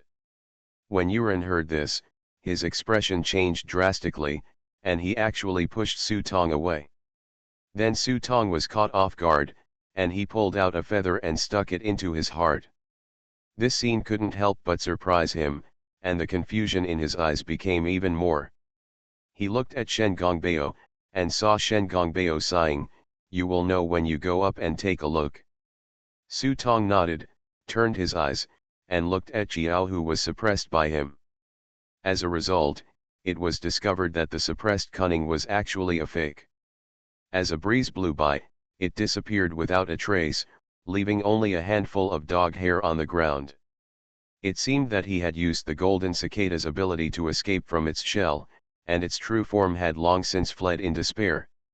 Seeing this, Su Tong sneered disdainfully, got up, and walked up the mountain. The higher you go, the more ethereal and moving the singing sounds. Even though there are no lyrics, it still gives people a sound like a fairy tale on earth. However, Su Tong only waited for him to pass through the clouds and raise his head to look at the Kunlun jade summit that appeared in front of him. Su Tong's face turned pale in an instant. He saw Yuren singing, but it was not the image of him dancing in the singing as he imagined. Instead, she was tied to a frame, and as the millstone beneath her body moved inch by inch, her legs were wrapped inside and crushed inch by inch. Just looking at this process can send chills down one's spine. And that beautiful and moving song was the desperate scream of this feathered man. Blood spreads on the cliff of Kunlun Jade Summit with the cold wind, and that cliff has now turned into a bright red cliff over the years. You are listening to Novels at Bless Up channel. Wish you happiness and luck. Please subscribe to receive new novels. How do you feel about this novel? Please like and leave a comment. Infinite Script Killing. Author, Guo Shui Gan Xiao. Chapter 1082. The so-called Kanju immortal music is nothing more than Yuren's painful screams. They are born with voices that even immortals can't match, but Yuren are naturally taciturn and don't like to talk. In order to make their songs louder and more melodious, secret medicine would be poured into them and hung on a special torture frame. The millstone below would start from their feet and crush all their bones, skin and flesh inch by inch. During this process, Yuren's screams are the most beautiful music in the world. No matter in the past, present, or future, there is no more moving sound than this. But in Su Tong's eyes, the sound at this moment only made him feel sick. He could not imagine that it was not enough for the so-called gods to enjoy human sacrifices, but they also had to use this method to show their identity. Until this moment, Su Tong recalled the scene of the feathered warrior fighting with him with the determination to die, and he was inevitably deeply touched in his heart. No wonder the other party is so unafraid of life and death. It turns out that he was already a dead person from the beginning. This is the fate of the Yu clan. They have been marked since they were born. Shen Gongbeo stepped forward and said to Su Tong. This is not up to them to resist, they are born to be consumables used to please the gods. Could it be that every time they hold a banquet, they have to capture a Yuren to do this? Su Tong turned around and asked with surprise. But Shen Gongbeo's next words once again refreshed Su Tong's outlook. Shen Gongbeo's face showed sarcasm. A Yu clan? Who do you look down on? The Queen Mother of the West's banquet requires at least 3,500 Yu people at a time, including at least 300 girls, 400 boys, 800 adult men and women, and 400 elderly people. The rest must be strong Yu men. Replenish. This ratio is the best ratio designed after countless attempts. This is just an audition at the moment, and the banquet has not started yet. When it starts, 3,500 feathered people will be hung on it, and then will be the climax of the banquet. 3,500 feathered people. Su Tong's eyes widened. He claimed that he was not a righteous person, but in life and work, Su Tong would never cross the bottom line in his heart, which was his conscience. But today, what he saw was far beyond his expectation. Seeing the face of the tortured Yuren woman twisted in pain, Su Tong had never been so angry in his heart. This is what is called God. Su Tong clenched his fists, wishing he could rush forward now and kill all these so-called gods. At this time, Su Tong realized why the magic stick said that the so-called reincarnation was just a cruel mercy. The gods are enslaving all living beings, and even if they are reincarnated for hundreds of lifetimes, they will never escape their control. The Yu clan is just a microcosm. Even players like them are just tools, chess pieces, and even entertainment tools in the eyes of the gods. Su Tong looked at the tall figure on the top of the jade roof, his brows full of anger. He no longer wanted to go forward on the next road. The gods regard all living beings as pigs and dogs, and this banquet is like a pond of wine and a forest of meat. Just as Ame said, the wine in the wine glass is the blood of all living beings. As soon as Su Tong thought of this, he completely lost interest in the Kunlun feast.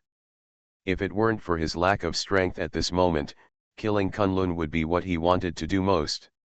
Just when he was about to turn around and leave, he suddenly heard a shout from behind him, "Hey, since you took the trouble to come here, why are you leaving now?" The person who spoke was the fairy who made a bet with the gods just now. Her figure was seen flying down from the jade roof lightly, and her eyes looked at Su Tong. "So you are the chosen one, no wonder." Su Tong didn't expect that the other party could still tell who he was as a player. He was shocked and immediately became cautious. But the fairy seemed to be particularly optimistic about Su Tong. She raised her red lips and said, "You have great potential. The last chosen one who came to Kunlun was called Buletinluan. What is your name?" Su Tong raised his eyebrows slightly when he heard this. He didn't expect that the gun god Buluan had also come to Kunlun. From the woman's tone, it seemed that she was very familiar with Buluan. So he didn't answer directly.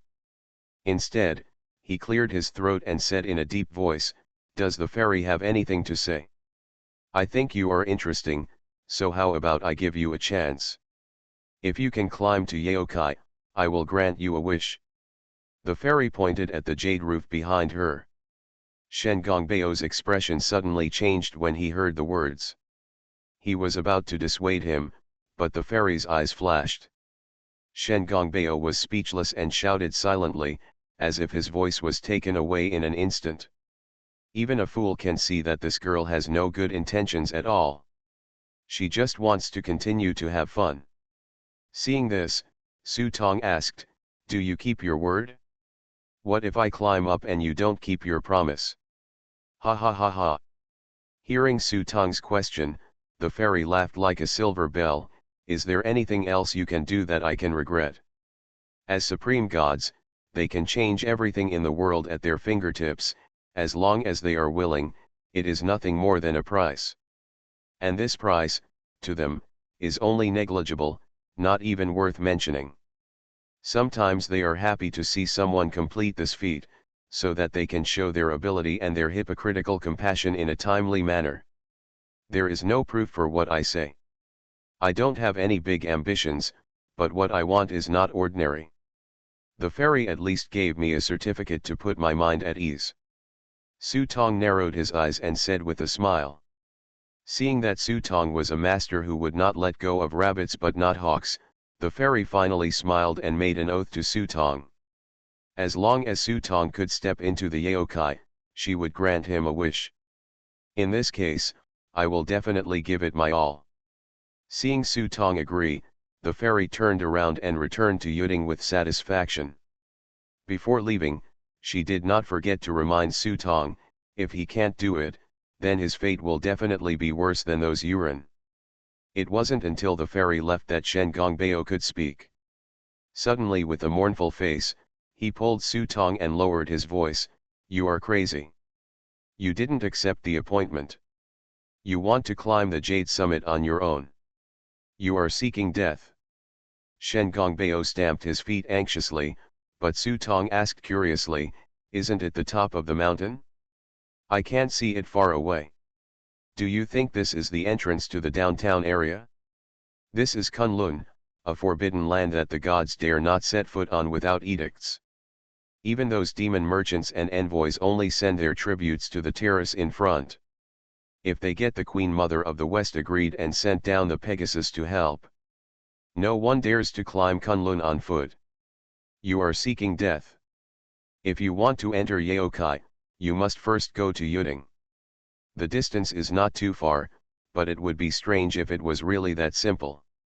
Shen Gongbao told Su Tong an old story. When King Zhoumu traveled to the west, he walked to Kunlun and met the Queen Mother of the West. King Zhoumu used sweet words to trick the Queen Mother into getting the elixir of immortality, and agreed to stay here to accompany the Queen Mother of the West. As a result, he ran away secretly. After that, the Queen Mother of the West closed the upper reaches of Kunlun. If you want to enter the Jade Summit of Kunlun, you can only ride a Pegasus. People who climb the mountain on foot, without exception, do not succeed at all. So, this is a trap. Faced with Shen Gongbao's persuasion, Su Tong just asked one thing: does that old lady just now really mean what she said? Is it okay to have any wish? Seeing Su Tong's confused look, Shen Gongbao immediately grimaced. Knowing that his words were in vain, he could only nod his head, since she made a vow: if she dares to break it, she will suffer backlash. If that's the case, then I really want to go to Kunlun Yaokai. After Su Tong said that, he raised his head, stepped on the bluestone paved road, and ran straight to the top of the mountain covered by golden clouds in front of him. Ha ha ha, this kid is really coming up. At this moment, on the jade top, the gods were smiling. A new game has begun. The game is very simple: just watch Su Tong go up the mountain. You must know that after the Queen Mother of the West was deceived by King Mu of Zhou, no one has been able to climb Kunlun on foot for so many years. I haven't seen you for many years. Are these stupid guys still so boring? In the corner, Ni, the old magic stick, looked at the gods from a distance and started to place bets and cheers, and couldn't help but sneer at them. The old magician grinned: to make fun of life, isn't it a game they enjoy playing endlessly? What's so weird about it? It's just like this fruit. The old magic stick picked up a fruit on the table. The fruit was crystal clear, revealing a faint divine brilliance, but the shape of the fruit was no different from the human heart. This Wuxan tribe is originally blessed with spiritual creatures, but under the deception of the gods, they dug out the hearts themselves. It is ridiculous that this tribe also treats the heart-taking ceremony as an adult ceremony. So far, there is a heartless tribe with a big hole in their chest. As he spoke, the old magic stick took a vicious bite, and bright red juice splashed out. The old magic stick ate it with gusto. For thousands of years, the people who have been fooled by the gods are not just the Wuxan tribe. There are tens of thousands of creatures in the world who have not been bullied and plundered by them. When he said this, the old magic stick suddenly changed his voice and looked at Nishan, who looked calm at the side. Hey, but having said that, our era didn't seem to be much better. Now, it's just the dragon slayer turning into evil. It's just a dragon story. Ni did not deny this, but said a little impatiently, how long will it take to wait? He had been waiting here for so long, and he was already a little impatient. While he was talking, the old magician also came closer, intending to see who was the unlucky one who was fooled this time. Finally, when he looked down, the corner of the old magic stick's eye suddenly raised. Hey! What, do you recognize it? Sensing something strange about the old magic stick's expression, he quietly sent a message and asked. Hey, as the saying goes, the road between enemies is narrow. The old magic stick also didn't expect that the little guy who had just slipped away from his hands would actually come to his door at this moment. But, after all, it is my own child, and it is not the turn of these bastards to bully me. Thinking of this, the old magic stick stretched out a finger and pinched it gently, and a time fragment was pinched on the tip of his finger, throwing towards Su Tong's figure below. Rumble! The lightning tore through the sky, and one after another purple light shone in front of Su Tong's path. The purple light was dazzling and brilliant, but in Su Tong's opinion, it was extremely dangerous. Wherever it was illuminated by the purple light, all vitality would be annihilated and all life would wither. Su Tong could only dodge as much as possible. I saw him activate an inch of time, and his figure was like a ghost, passing through the gap of purple light in an instant. It may seem like a brisk pace, but if he takes one wrong step, he will end up in ashes.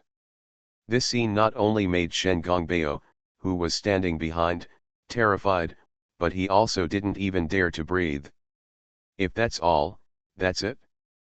But at this moment, some dark shadows were quickly heading towards Su Tong. These figures were extremely fast, and they seemed to ignore the damage of the purple light, leaping forward like eagles swooping down. The most striking thing is that they all have a huge hole in their chests. Be careful, they are Kunlun's unintentional slaves. When Shen Gongbeo saw this in the distance, he suddenly became anxious and hurriedly shouted to Su Tong to be careful. These unintentional slaves descended from the sky. Their dark skin made it impossible for people to see their expressions.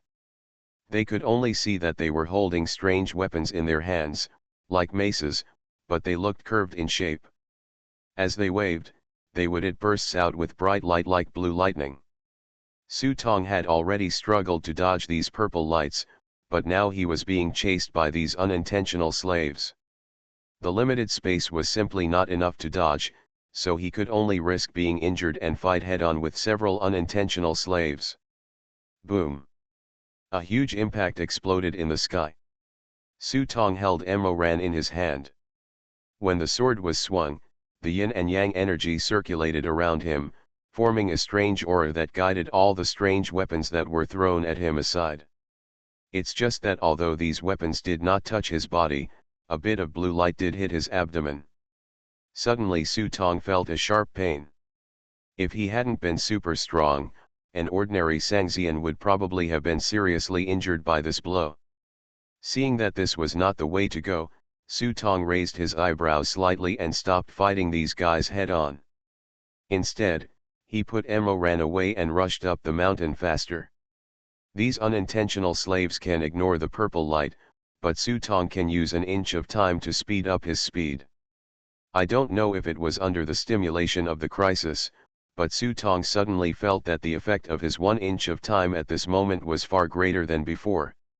It was as if there was an invisible force helping him break through the barriers of time. It's just that the situation is critical at this moment, and he is not allowed to dwell on the reason. Su Tong's figure flickers for an instant, trying to break out of the purple light irradiation range. Ha ha ha, run faster, faster. When the gods saw that Su Tong's pace was getting faster and faster, and that he had left all the Wuxan slaves behind him, instead of being worried, their eyes became more and more expectant. Some gods were even cheering for Su Tong. It seemed that at this moment, the gods were standing by his side. But is this really the case? Seeing the purple light gradually disappearing, Su Tong suddenly felt a strong sense of crisis in his heart. Wrong. Su Tong's toes suddenly stepped on the ground. The huge force caused all the green bricks under his feet to explode, but the strong penetration force still pushed him to slide forward. Just wait until one of Su Tong's toes touches the golden sunlight in front of him. Zi. A hot and stinging feeling suddenly came from under my feet. Su Tong looked at the bluestone path in front of him that was illuminated by a faint golden light. Under the golden light like the autumn sun, this road seemed to be full of holy, flawless, and even a little warm feeling. However, when Su Tong tried to take out a piece of bread from the props book and threw it forward, the bread evaporated in the air in an instant. This is a dead end. In other words, the Queen Mother of the West never wanted anyone to be able to walk to Kunlun, but all her distinguished guests would naturally be pulled into the Jade Summit by Tianma herself. People who try to walk up the mountain are definitely not the ones the Queen Mother of the West likes, so the path illuminated by golden light is actually a dead-end road that is forbidden to humans and gods. There is a saying that darkness falls at the moment when hope is shattered. This is exactly what the gods want to see. There is no picture more wonderful than the moment when hope is dashed. There is a dead end in front of him, and behind him are the unintentional slaves who are chasing him. The figure that has fallen into trouble is exactly the fight between trapped beasts that the gods want to see. However, to their disappointment, after Su Tong discovered that the road in front of him was actually a dead end, he did not show the expression that the gods expected. He just looked quietly at the shimmering light in front of him, as if he was thinking about something. This scene made many gods dissatisfied. It was obvious that he was dead. How could he still want to fly into the sky? But soon, a large number of unintentional slaves caught up from behind. These unintentional slaves were born with supernatural powers and were extremely strong. They should have become the most powerful warriors in the world. There was even a power that was feared by all the gods. but now they have become the guards of Kunlun Mountain, a group of uncivilized and uncivilized wild dogs. At this moment, these Kunlun unintentional slaves rushed towards Su Tong, enough to tear him into pieces. Although this is not the ending that the gods wanted to see, it is still a good show. At least it can be considered as some entertainment before the banquet begins. The old magician who was watching coldly on the side had already frowned and was ready to take action at any time. This brat can't die here. Wait, look, this guy went inside. At this time, a god suddenly opened his eyes wide, pointed at Su Tong below and screamed. Just when the black mass of Wuxan slaves was about to pounce on Su Tong suddenly opened his arms and jumped forward. In an instant, Su Tong's body was rippling with the same light golden morning light. Those unintentional slaves who were chasing him were turned into ashes by the golden halo before they touched Su Tong's body. Impossible. This scene shocked everyone, and they saw Su Tong's body flashing with a faint golden light, which was the restriction left by the Queen Mother of the West, the Golden Lingyuan Aurora. This is a power that only the Queen Mother of the West can master. How did this little Sangxian master it? A large area of unintentional slaves turned into dust in the golden clouds, but Su Tong's body seemed to have become a part of the golden light. Not only was it not harmed, it was also bathed in the golden clouds. The tide of everything. Su Tong opened his eyes. He used the ability of the tide of all things to transform his body and the characteristics of golden light. Although it is temporary, it is enough for Su Tong. Thinking of this, Su Tong raised his head and began to look at the fairy with malicious eyes. He grinned and strode up the steps to Kunlun.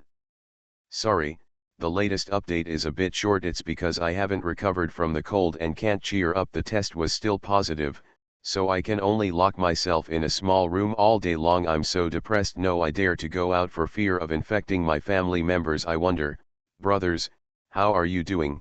How many days will it take for the clouds to turn negative? Infinite Script Killing. Author, Guo Shui Gan Xiao. Chapter 1083. Su Tong was actually able to walk to Kunlun. This result surprised everyone, even a little unexpected. After all, the Queen Mother of the West has left behind the Golden Lingyuan Aurora and blocked the entrance. For so many years, humans and gods have not been allowed to enter, but she didn't expect that today, a little Sangxian could actually hike up the mountain, which was shocking. And when Su Tong walked up the jade steps to the jade summit of Kunlun, a group of gods had been waiting for him here. Everyone's eyes were a little curious about this loose immortal who was able to climb the Kunlun Jade Peak. Of course, many fairies cast admiring and curious glances at Su Tong. Su Tong glanced around, and finally looked at the fairy who made a bet with him. I have come up, and I ask the fairy to abide by the agreement. The first thing Su Tong said after ascending the jade steps was to make the fairy with whom he made a bet abide by the bet. For a moment, everyone couldn't help but look at Fairy Lingbo, with an unavoidable look on their faces as if they were just watching the fun and not taking it too seriously. Fairy Lingbo was also unambiguous. She stepped forward and stretched out her palm, and saw a treasure bag appearing in her palm. There are thousands of treasures in this treasure bag, and there are even immortal items that are coveted by the gods. At this moment, Fairy Lingbo took out the items and looked at Su Tong with a smile. I have elixirs, magical medicines, and magical items here. Soldiers, treasures, whatever you want, just ask. Fairy Lingbo is so confident precisely because there are thousands of treasures in the treasure bag in her hand. Just taking out one of them is enough to make the other party cry with gratitude for most of his life. Can I wish for anything? Su Tong looked at the treasure bag in Fairy Lingbo's hand and asked passionately.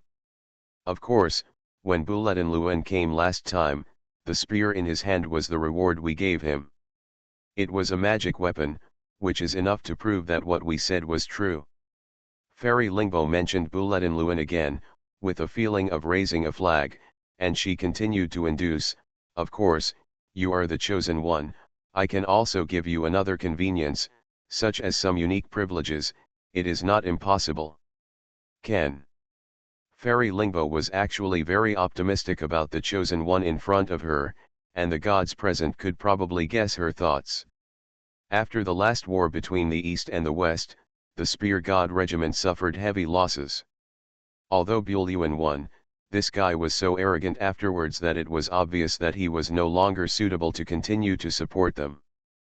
Perhaps supporting a new target is also a good choice. Facing the olive branch extended by Fairy Lingbo, Su Tong immediately showed a flattered look. "Thank you, Fairy."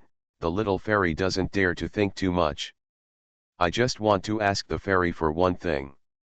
Su Tong bowed slightly, walked up the steps step by step, and carefully looked at the appearance of the fairy in front of him, as if his eyes were fixed on the appearance of Fairy Lingbo. Such an expression naturally made the gods laugh.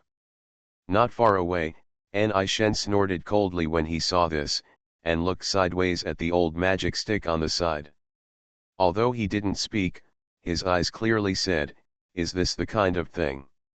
The old magic stick smiled and squinted his eyes without looking at Su Tong.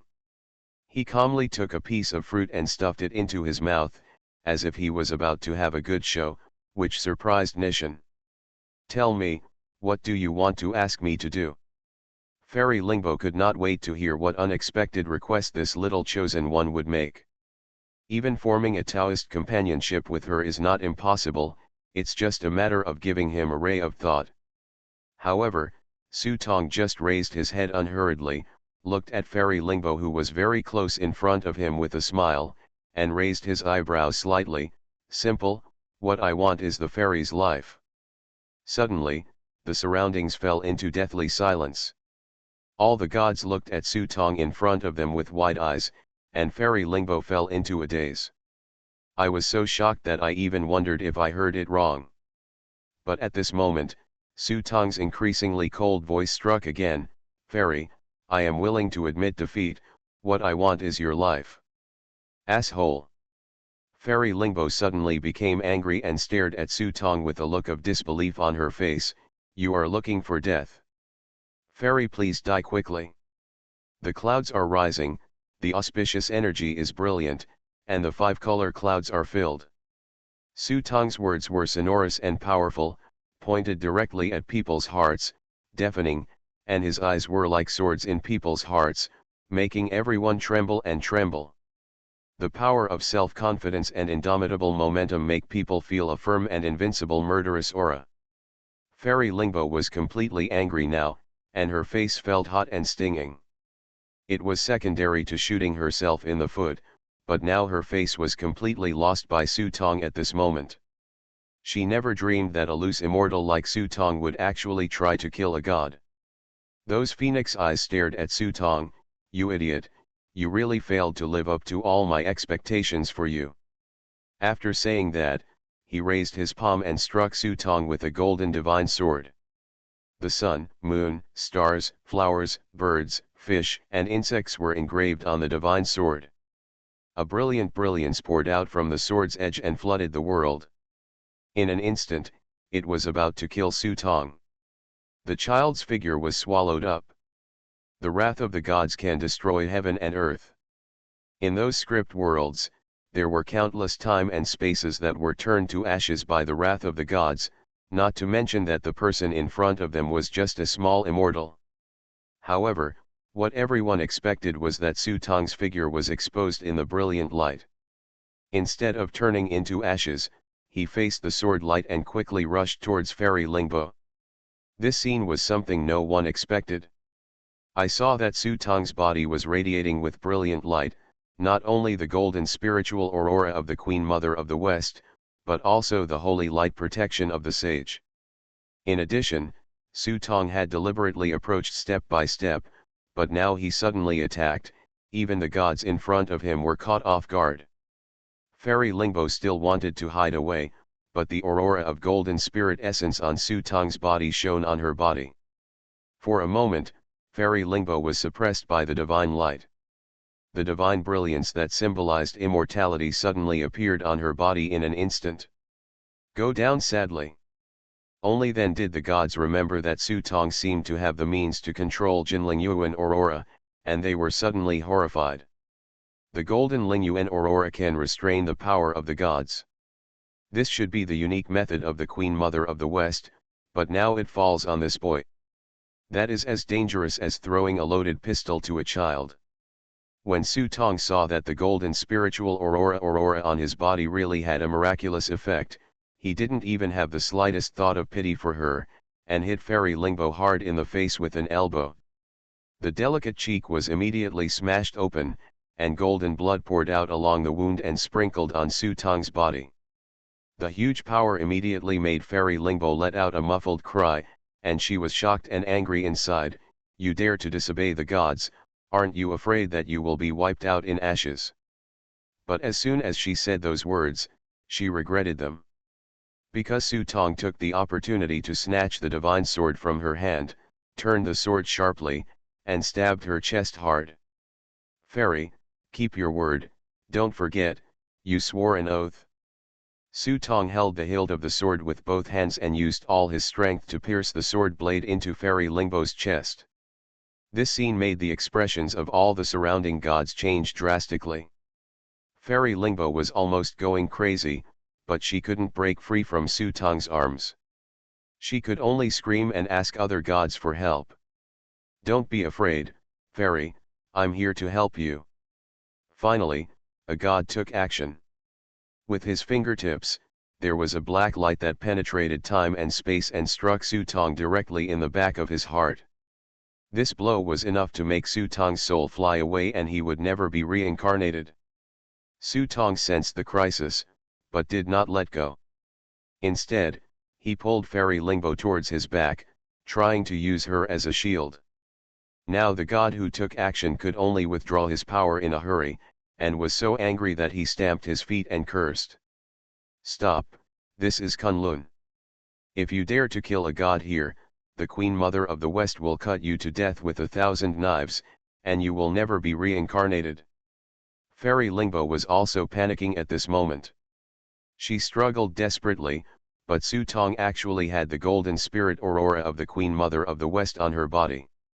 This golden Ling Yuan aurora can suppress the gods and is the unique method of the Queen Mother of the West. Now it has become Su Tong's method, leaving Fairy Lingbo with the power to destroy the heaven and the earth, but she is unable to display it for a while. Seeing the sword blade against her chest getting closer and closer, Fairy Lingbo was so anxious that she no longer cared about her own face and image, and begged Su Tong for mercy. Let me go, no matter what you want, I can give it to you. I only want your life. The expression on Su Tong's face was unclear, but there was murderous intent in his cold voice. Pushing the sword edge forward with force, the blade pierced straight into Fairy Lingbo's body. Suddenly, the gods were furious, but they could only watch helplessly as Su Tong pierced Fairy Lingbo's body with the sword blade. In an instant, golden divine blood spilled out, dyeing the entire ground into gold. At this moment, Fairy Lingbo's body gradually began to turn into jade. Her body lost its divinity, and with reluctance and anger, it gradually turned into a stone statue in front of Su Tong. Seeing the death of Fairy Lingbo, the faces of the gods were all ashen as black. Ha ha ha, so interesting. Nishan hid aside and saw this, and couldn't help laughing. He turned back to look at the old magician. This kid is really interesting. He is just a small immortal who dares to kill gods in front of the gods. I like his courage. Otherwise, how about you give him to me? I am missing someone such a subordinate. The old magic stick's face darkened when he heard this. He is the son of Chiu's. Chiu has son. Nishan was immediately startled. He turned around and looked carefully at Su Tong, who was holding Fairy Lingbo. After observing carefully for a moment, he couldn't help but nodded. Don't say it, it really looks like a prisoner. So, according to seniority, he should call you uncle. The old magic stick curled his lips and said nothing. When Nishan saw this, he immediately grinned. That would be even more interesting. Chi has son, I like this kid. Since you don't like it, Just leave it to me," Nishan said and was about to move forward. The old magician frowned when he saw this. "What are you going to do?" I can do whatever I want." Nishan remained motionless and tilted his head to look at the old magic stick. A cold look flashed in his eyes. "Do I still want to report to you?" The old magic stick twitched his mouth and could only stuff a piece of fruit into his mouth. "Don't go too far, we are not the protagonists of this banquet." "No." When Nishan saw that the old magic stick no longer stopped him, he waved his hands with satisfaction and walked leisurely in the direction of Sutong. Infinite Script Killing. Author, Guo Shui Gan Xiao. Chapter 1084. Kill him. Seeing Sutong actually killing the gods in front of everyone, how could the gods not be angry? The banquet had not even started yet, and a loose immortal caused such a big incident. No matter what, he must be cut into pieces. Dongdu Xing Guansu, who stepped forward with an angry face and waved his palm, shattering the surrounding space and time. An invisible big hand was about to crush Sutong. Sutong's heart sank, and he grabbed the treasure bag in Fairy Lingbo's hand. At the same time, he kicked Fairy Lingbo's petrified body away. Boom! Immediately, Fairy Lingbo's body turned into powder, and that unstoppable force had already arrived in front of Sutong. Fortunately, after this force touched Sutong's golden Lingyuan aurora, it was immediately offset by most of it. But Sutong also felt uncomfortable. He was sent flying directly by this palm, and his body was almost torn apart. Quickly take out a Ad99 ox rhino elephant pill and eat it. While recovering from his injuries, Sutong immediately activated an inch of time, and at the same time prepared to activate the heavenly prisoner to escape. If you want to escape, can you escape? Seeing the power of time and space rippling around Sutong, Huadzing Jun spit out 36 divine fires from his mouth. Each divine fire was like a sundae. The flames shot out were sword energy, sealing the surrounding void, interrupting the possibility of Sutong teleporting away. Sutong's heart skipped a beat, and he could feel that the power of these 36 groups of divine fire was absolutely super powerful, not even more terrifying than the power of his full sword. Once he touches it, even if he has the golden spirit element or a protective body on him, he will definitely die. Seeing that there was no way to hide, Sutong simply gritted his teeth and planned to fight to the death. However, at this moment, a figure suddenly came across and blocked Sutong. He took off his robe, revealing 8 thick arms behind him. At this moment, the 8 arms opened in unison, grabbing the void. Immediately, divine fire exploded in front of his eyes. Before the terrifying explosion spread, it was imprisoned by an invisible force. Finally, with the waving of the 8 arms, all the strong light of the explosion was condensed into a red light spot, which was then grabbed by the opponent and placed in his mouth like a snack. "Who are you?" At this time, all the gods were dumbfounded. The 36 divine flames of Huadzing Jun were innate fires. Who could have such strength to eat the flames as snacks? Taking a closer look, he saw the figure standing in front of Sutong, but he was a big man 2 meters tall. He has black hair, red eyes, 8 arms behind his back, and ancient golden curse patterns on his body. "Hey hey hey!" The strong man just grinned and ignored the god's questions. Instead, he turned around and looked at Sutong. Those deep black pupils looked back and forth on Sutong's face. Sure enough, he is the prisoner's son. The more he looks, the more he looks like him. When Sutong heard this, he felt a wave of panic in his heart. "Have you seen my father?" The strong man narrowed his eyelids and scratched his head with one hand. "I've seen it before, but that was already before the last era. Oh, by the way, I had a fight with your father at that time, and he broke both of my legs."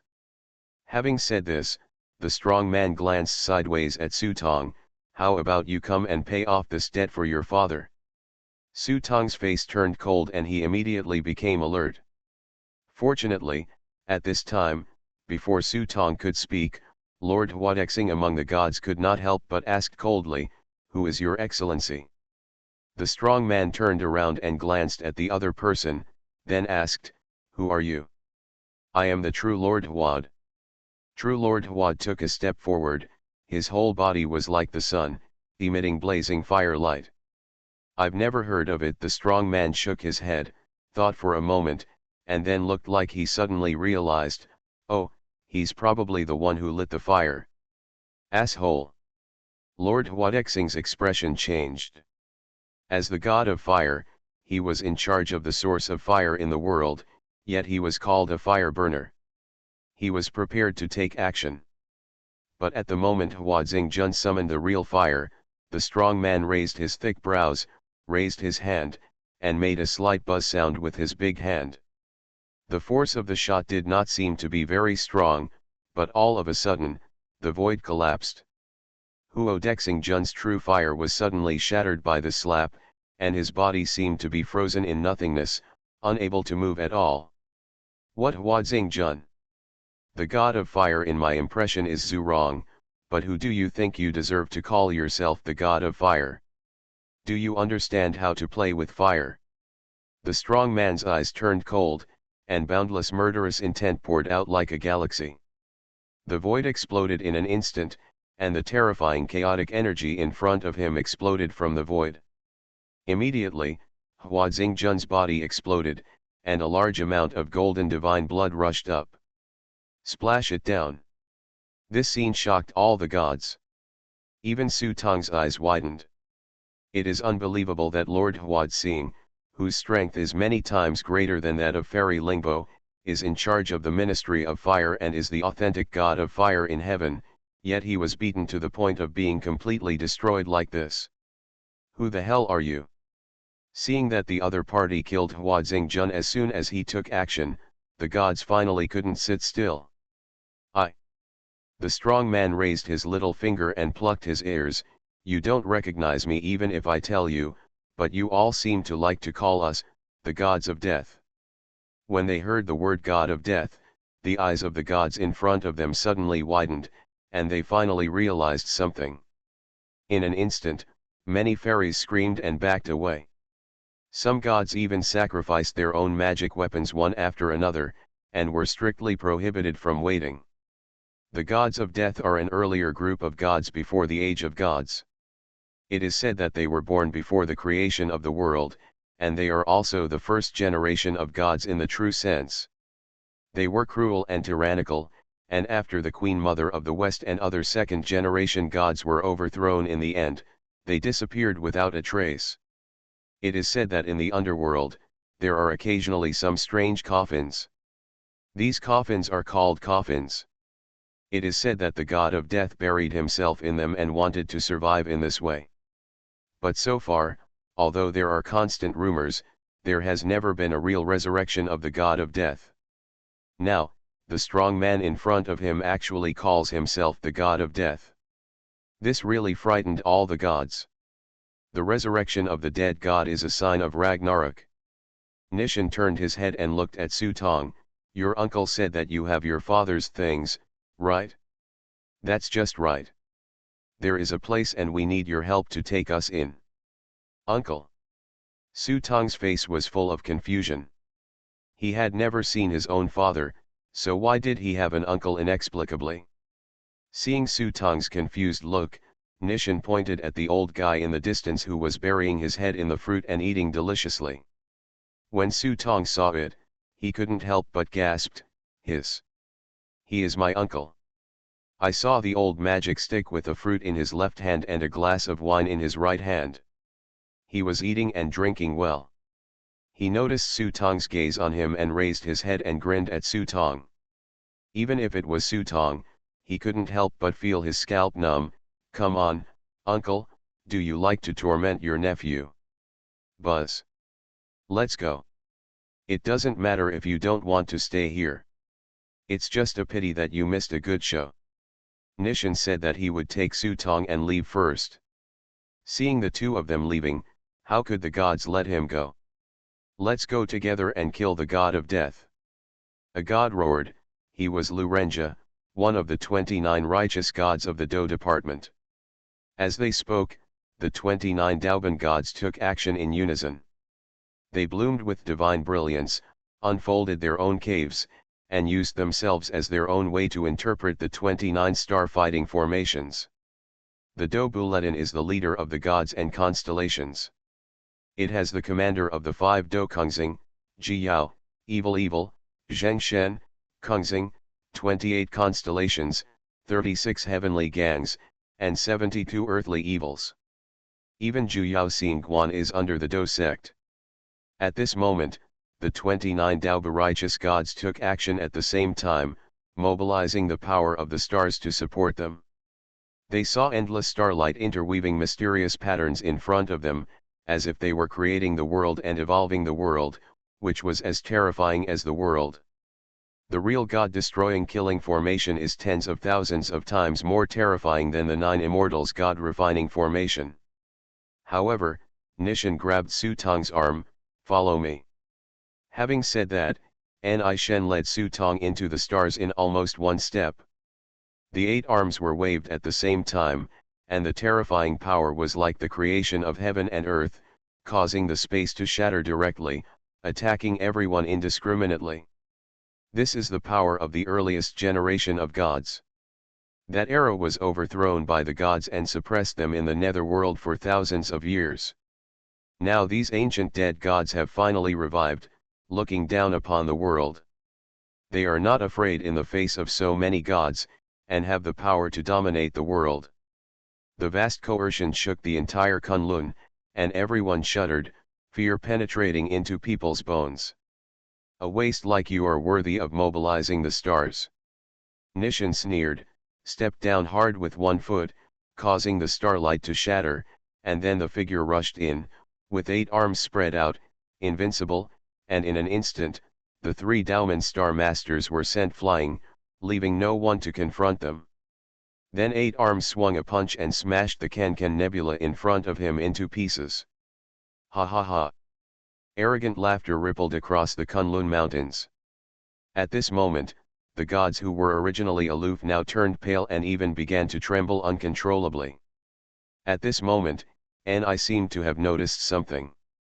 He looked back at the Yaokai deep in Kunlun and sneered, "Don't give it away. Someone will come to settle accounts with you later." After that, he pulled Su Tong and walked down the mountain quickly. "Oh, it's really troublesome." The old magic stick threw away the grape-like thing in his hand, then held his forehead with one hand, his face full of distress. This was completely contrary to their original plan, but there was nothing they could do about it.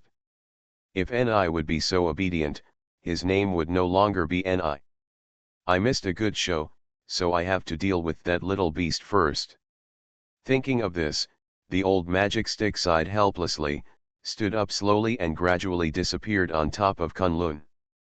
You are listening to Novels at Bless Up channel. Wish you happiness and luck. Please subscribe to receive new novels. How do you feel about this novel? Please like and leave a comment. Infinite Script Killing. Author, Guo Shui Gan Xiao. Chapter 1085. Su Tong was dragged directly away from Kunlun Mountain by Nishan. The gods could only watch them leave. The power of the counter-god far exceeded their expectations. Unless the Queen Mother of the West and other second-generation gods take action, no one can stop him. After Su Tong was taken down the mountain, Nishan pulled him directly to the foot of a mountain and threw Su Tong to the ground. Nishan looked Su Tong carefully up and down with his eyes. Yes, it's just that your strength is a bit too low. If you had 1/10 of your father's abilities, these losers wouldn't be able to do anything to you." Nishan's glance penetrated Su Tong's foundation and clearly saw Su Tong's strength. Although he liked this boy very much, in terms of strength, Su Tong's performance made him very dissatisfied. Before Su Tong could speak, he heard a cold snort coming from the side. If he has 1/10 of his father's strength, would he still need you to save him? Su Tong's heart skipped a beat when he heard the voice.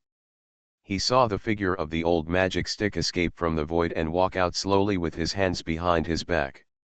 After glancing at Su Tong, the old magician revealed a sinister smile. "You said you were lucky, but you still fell into my hands. Just in time, using your blood as a sacrifice will be enough for us to use for a while." As he spoke, the old magic stick slowly opened his palms. Su Tong tensed up and prepared to quickly summon the 9 Immortals Cauldron and the god-killing crossbow. Even if they were to fight to the death, it would be better than falling into this guy's hands. But at this time, Ni on the side snorted with displeasure, and stood in front of Su Tong with his huge body. At the same time, he stared at the old magic stick with unkind eyes. "Sara, are you going to kill the person I saved?" Seeing this, the old magic stick could only put down his hand first. He didn't want to fight against Ni Shen, at least it's not the time to fight yet. He just smiled evilly and said, "He is the prisoner's son. You have forgotten how the prisoner interrupted you back then, legs." Nishan knew what the old magic stick meant, but he never intended to take this matter out on Su Tong. His father is his father, and his son is his son. I haven't stooped to the point of venting my anger on his son. Su Tong hid behind and silently gave a thumbs up to express his agreement. However, Nishan changed his words immediately. "I can still use him now. When I'm done with him, you can kill him as much as you want." The corners of Su Tong's mouth twitched and he thought to himself, why do these words sound so twisted? Of course, it was not his turn to intervene in this situation. Whether it's the self-proclaimed rebel or the old stick man, he can't beat them now. The invincible Hearthstone is still in the cooling time, and it is difficult for me to run now. However, as long as I don't take action now, I can activate the invincible Hearthstone at any time to run away in advance when the cooldown time of my Sage title ends. Why? The old magic stick sighed, looked at Su Tong meaningfully, and said to Nishan, "As long as you can keep an eye on him, don't let him escape." Hearing this, Ni grinned, showing his neat teeth, looked back at Su Tong, and grabbed Su Tong's shoulder with one hand. The pale golden texture on Ni's body began to flash, and it was like little snakes worming their way into Su Tong's body. Su Tong's inner thoughts were not good, and the reversible god's methods did not allow him to resist at all, so he could only accept it and endure it silently. As soon as these strange marks touched his body, they immediately began to penetrate into his flesh and blood, and then left a strange talisman on his shoulder. "This is my mark. You can borrow part of my power, but if you dare to run, this part of the power will." Nishan opened his palms and made an explosion gesture. The faint golden texture on the strange mark flickered on and off. After Su Tong closed his eyes and sensed it for a while, he could really feel that there was indeed a powerful force in this mark. And this power, if it really explodes out of control, is enough to blow itself into pieces. For a moment, Su Tong could only make a sad face. "Then I still want to thank you." "Ha ha ha, no need to thank you, just take me to a place." Seeing that things had come to this, Su Tong had no other choice but to accept it silently. At this time, the old magic stick saw that he could not kill Su Tong, so he simply turned around and left. Before leaving, he did not forget to remind Ni, "Forget it this time, but if he messes up again next time, someone will naturally come to deal with him without him taking action." After the old magic stick left, Su Tong asked, "Where do you want me to take you?" "No hurry, sit down first and let's wait and see." Ni was not in a hurry to leave at this moment, but pointed in the direction of Kunlun and motioned Su Tong to sit down and wait. Seeing this, Su Tong simply sat down, took out some food, put it in his mouth and started chewing. Ni Shen on the side was not polite, he reached out and took some and ate them with Su Tong. "By the way, have you met Zhu Rong?" Su Tong recalled the conversation Nishan had just had with Lord Huadexing. He remembered that Zhu Rong was imprisoned in Yushan by the emperor. Nishan nodded, "I saw him in Yinko. Among the second-generation gods, He who plays with fire is considered the strongest. Fu Jun exiled the entire underworld to 10,000 years later. Death gods such as Ni Shen, as well as some ancient gods who made mistakes, lost their suppression and ran away. Among them are second-generation gods like Zhu Rong. Later, the old magic stick came and took them out of the underworld, so this trip to Kunlun took place. But they are not the protagonists of this banquet. Ni seemed to feel something, and raised his eyebrows. "Look, it's here." As Ni looked in the direction, the sunlight in the distance suddenly dimmed, and the earth was suddenly covered with a thick layer of haze, and an ominous aura came over him. Su Tong squinted and saw the hairs on his arms, and he didn't know when they had stood up. An inexplicable panic came over, unspeakable, and enveloped the world directly. Su Tong's heartbeat was accelerating crazily, and a strong intuition was urging him to run immediately, as far as possible. It was best to leave this world immediately. Fortunately, a warm current hit his shoulders at this time, which was the strange mark Ni left on his shoulders. Although it is used in reverse to limit himself, as he said, he can borrow a large part of his power from it for his own use. With the blessing of this power, Su Tongke could barely stabilize his mind. Looking around, I saw that the sun in the distance had turned black. A black curtain came from afar, and his true form was unknown to him, so powerful that it traveled across the sky and earth, covering the whole world. Although his body was blurry, wherever he went, the stars in the sky rumbled and trembled, as if they were about to fall. A turbulent wave arose in Su Tong's heart. No matter how firm his determination was, his heart was also greatly touched at this moment, causing turbulent waves and a deep feeling of despair. Who is he? The corners of Su Tong's lips couldn't stop trembling. Even if he was protected by Ni's power, the persistence and confidence in his heart at this moment were almost crushed. Faced with such an existence, Su Tongdeo was shaken and could only feel boundless despair. Boom! The stars in the sky dimmed one after another. The other party's true form was truly terrifying. Everything in its path turned to dust and was destroyed. Like a god who destroys all things, he manifests in the world, causing all souls to tremble, turning everything into ruins of silence. 2. Ni looked up at the terrifying figure in front of him and said his name. As early as when everything was in chaos, it was the god who gave birth to consciousness, and he was also recognized as one of the strongest gods. If they hadn't fallen into a deep sleep because of Tai, then they wouldn't have been overthrown by the second generation of gods. Now that Tai has woken up, even Fu Lord has to banish the underworld for thousands of years, because even Fu Lord can't stop Tai from breaking free.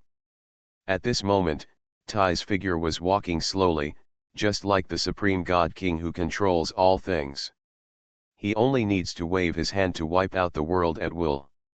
At the same time, on the jade top of Kunlun, there were bursts of chanting sounds, and all the gods and Buddhas got the news and came across time and space immediately. And the Lord of Kunlun, the Queen Mother of the West who has been throughout the history of mythology, is also resurrecting at this moment. For a moment, the entire Kunlun was shrouded in 10,000 celestial lights. The best figures from mythology and history appeared in the present, past, and future. They all took action, setting off a storm of time and space, and even transformed into the great law of heaven to suppress Tai's figure. Faced with the terrible gods joining forces to strike at this moment, the blurry figure gradually became clear, as if in the empty eyes, there was anger, power, sadness, or severity. Every emotion that flashed through made his body more realistic. Then he faced the gods and demons with his palm, and the result was one can imagine. The world in front of him dimmed and the stars in the sky trembled. Many mountains near this area exploded and turned into flat ground in an instant. Su Tong gritted his teeth, but his muscles were still shaking uncontrollably. A battle of this level was beyond his understanding. It would completely destroy the heaven and earth, and shatter time and space. If Nishan hadn't been standing next to him at this moment, with a terrifying aura rippling around his body to protect this mountain, I'm afraid he would have been crushed into pieces by this shock wave.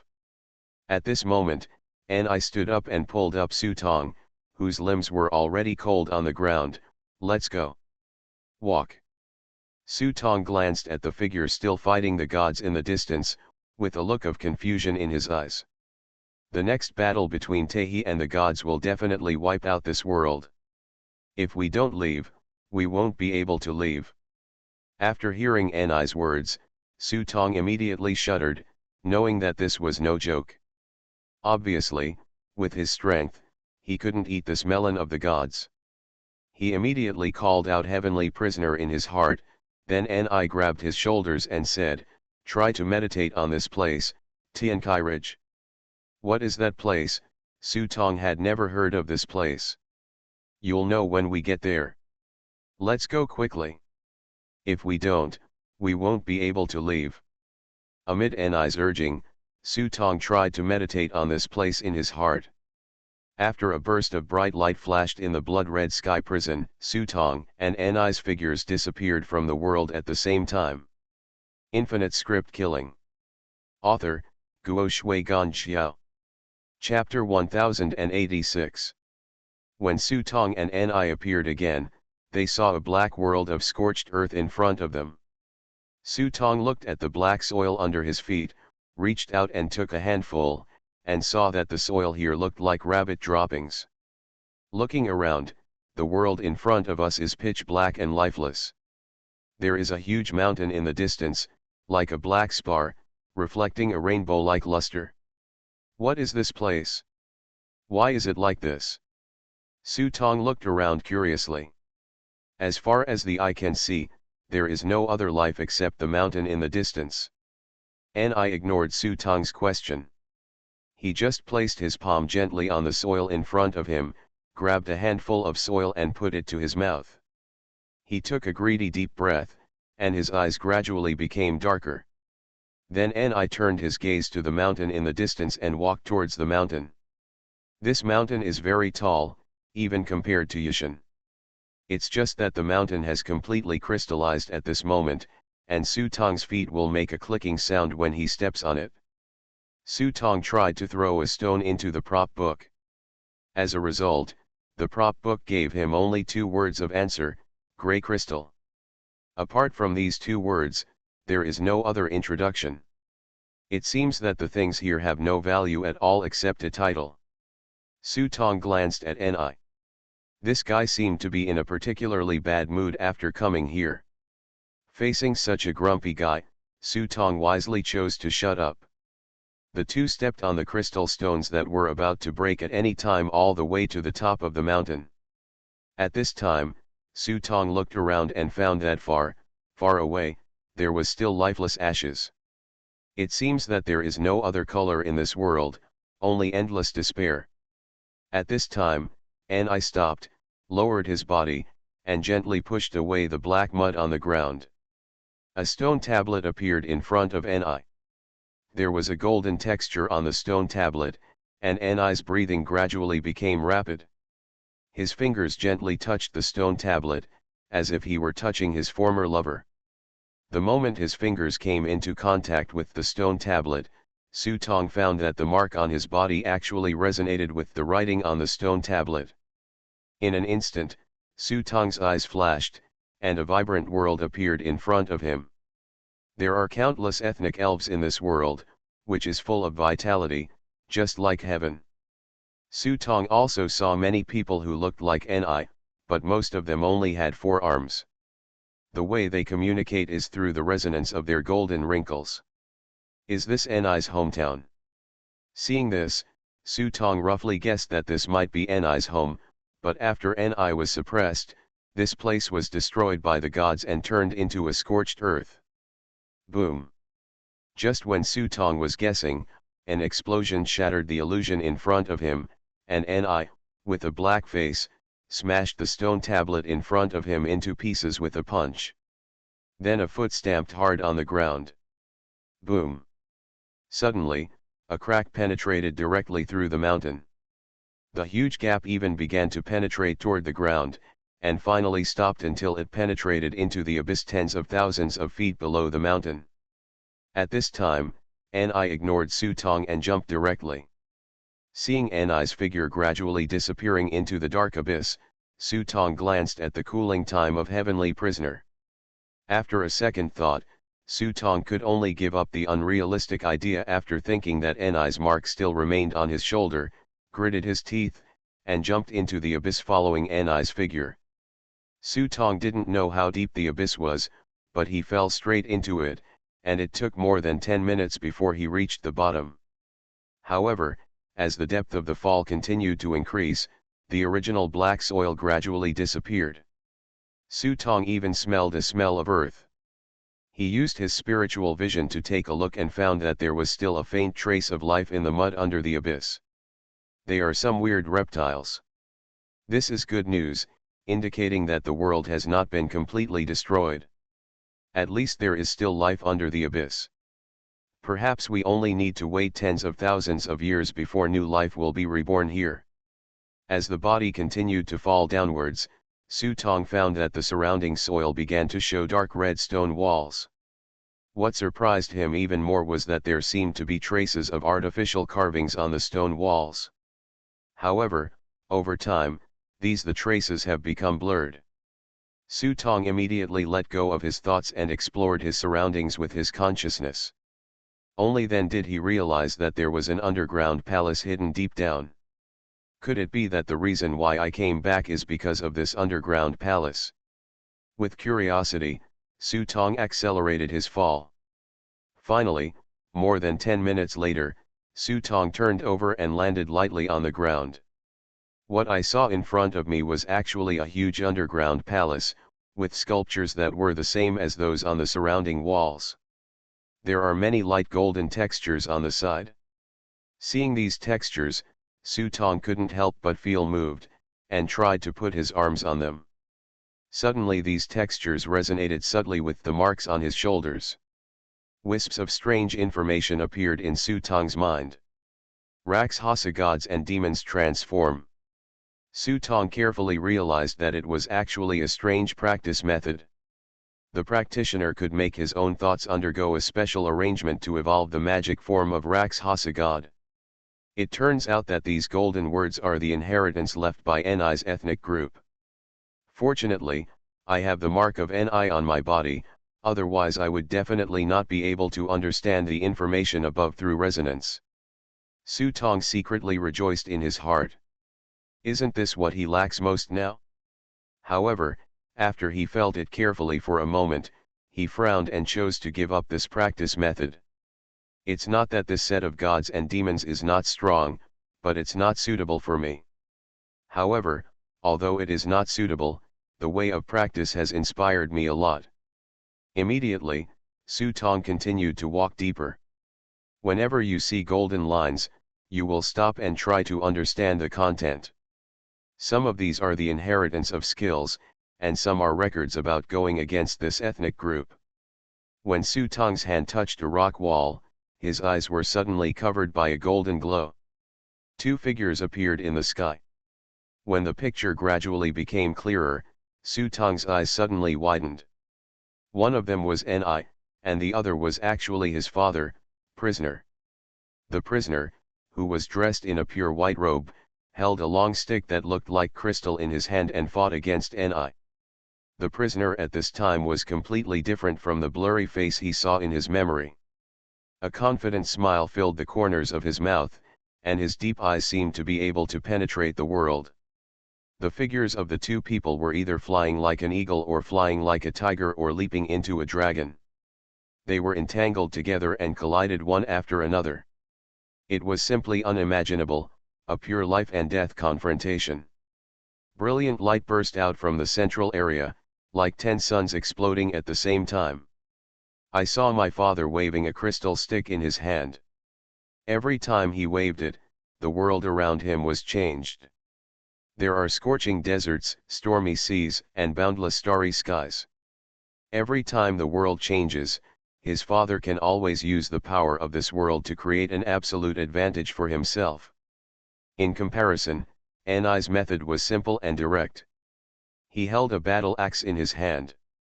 The axe made dazzling ripples and touched the long stick in his father's hand. An unparalleled impact broke out between the two, like to penetrate the world in 10 directions. Boom!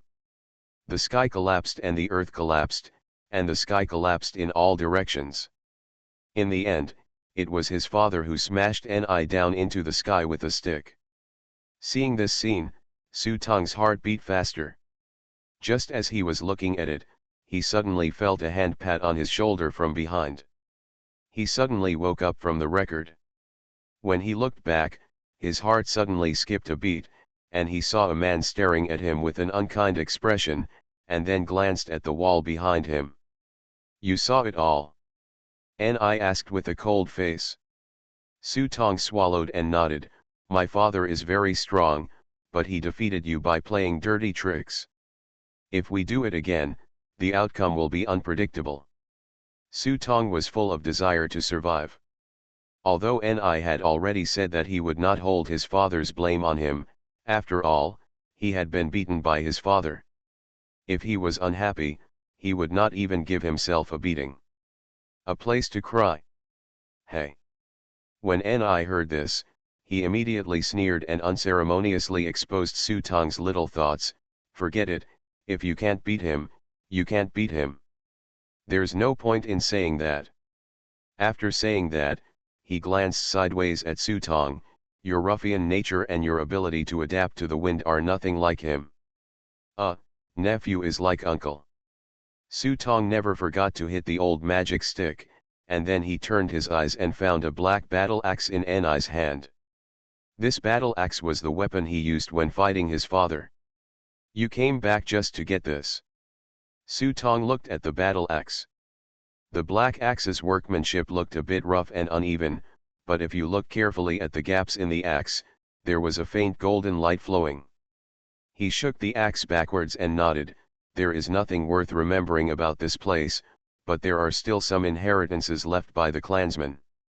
If you like it, you can take your time here and take a look." After Ni finished speaking, he looked at Su Tong meaningfully. "I saved you this time because I owed your father a favor not to kill him.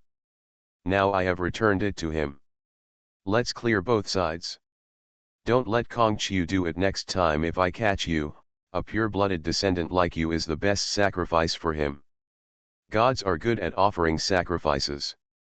Whether they are gods like him who were born before the creation of the world, or gods of the second or even third generation, sacrifice is the core that they cannot bypass. The more valuable the sacrifice, the stronger the power that can be obtained in exchange. So next time if Su Tong falls into Kong's hands, he will most likely be cut into pieces and placed on the altar. Then, what exactly are you going to do?" Seeing that Ni was about to leave, Su Tong took this opportunity to ask more. If these old guys were seeking revenge against Queen Mother Xiang and the others, Su Tong would be quite happy to be on their side, but Su Tong always had a hunch that their purpose was not just that simple. Ni did not stop, but said as he walked, "This world has long been decayed, what we want is eternity." Until Ni's figure disappeared, Su Tong didn't understand what they meant by eternity, but since he couldn't figure it out, he simply stopped thinking about it, turned around and looked at the golden mark on the wall in front of him, hesitated for a moment, and continued. "Feel your way into the depths of the hall.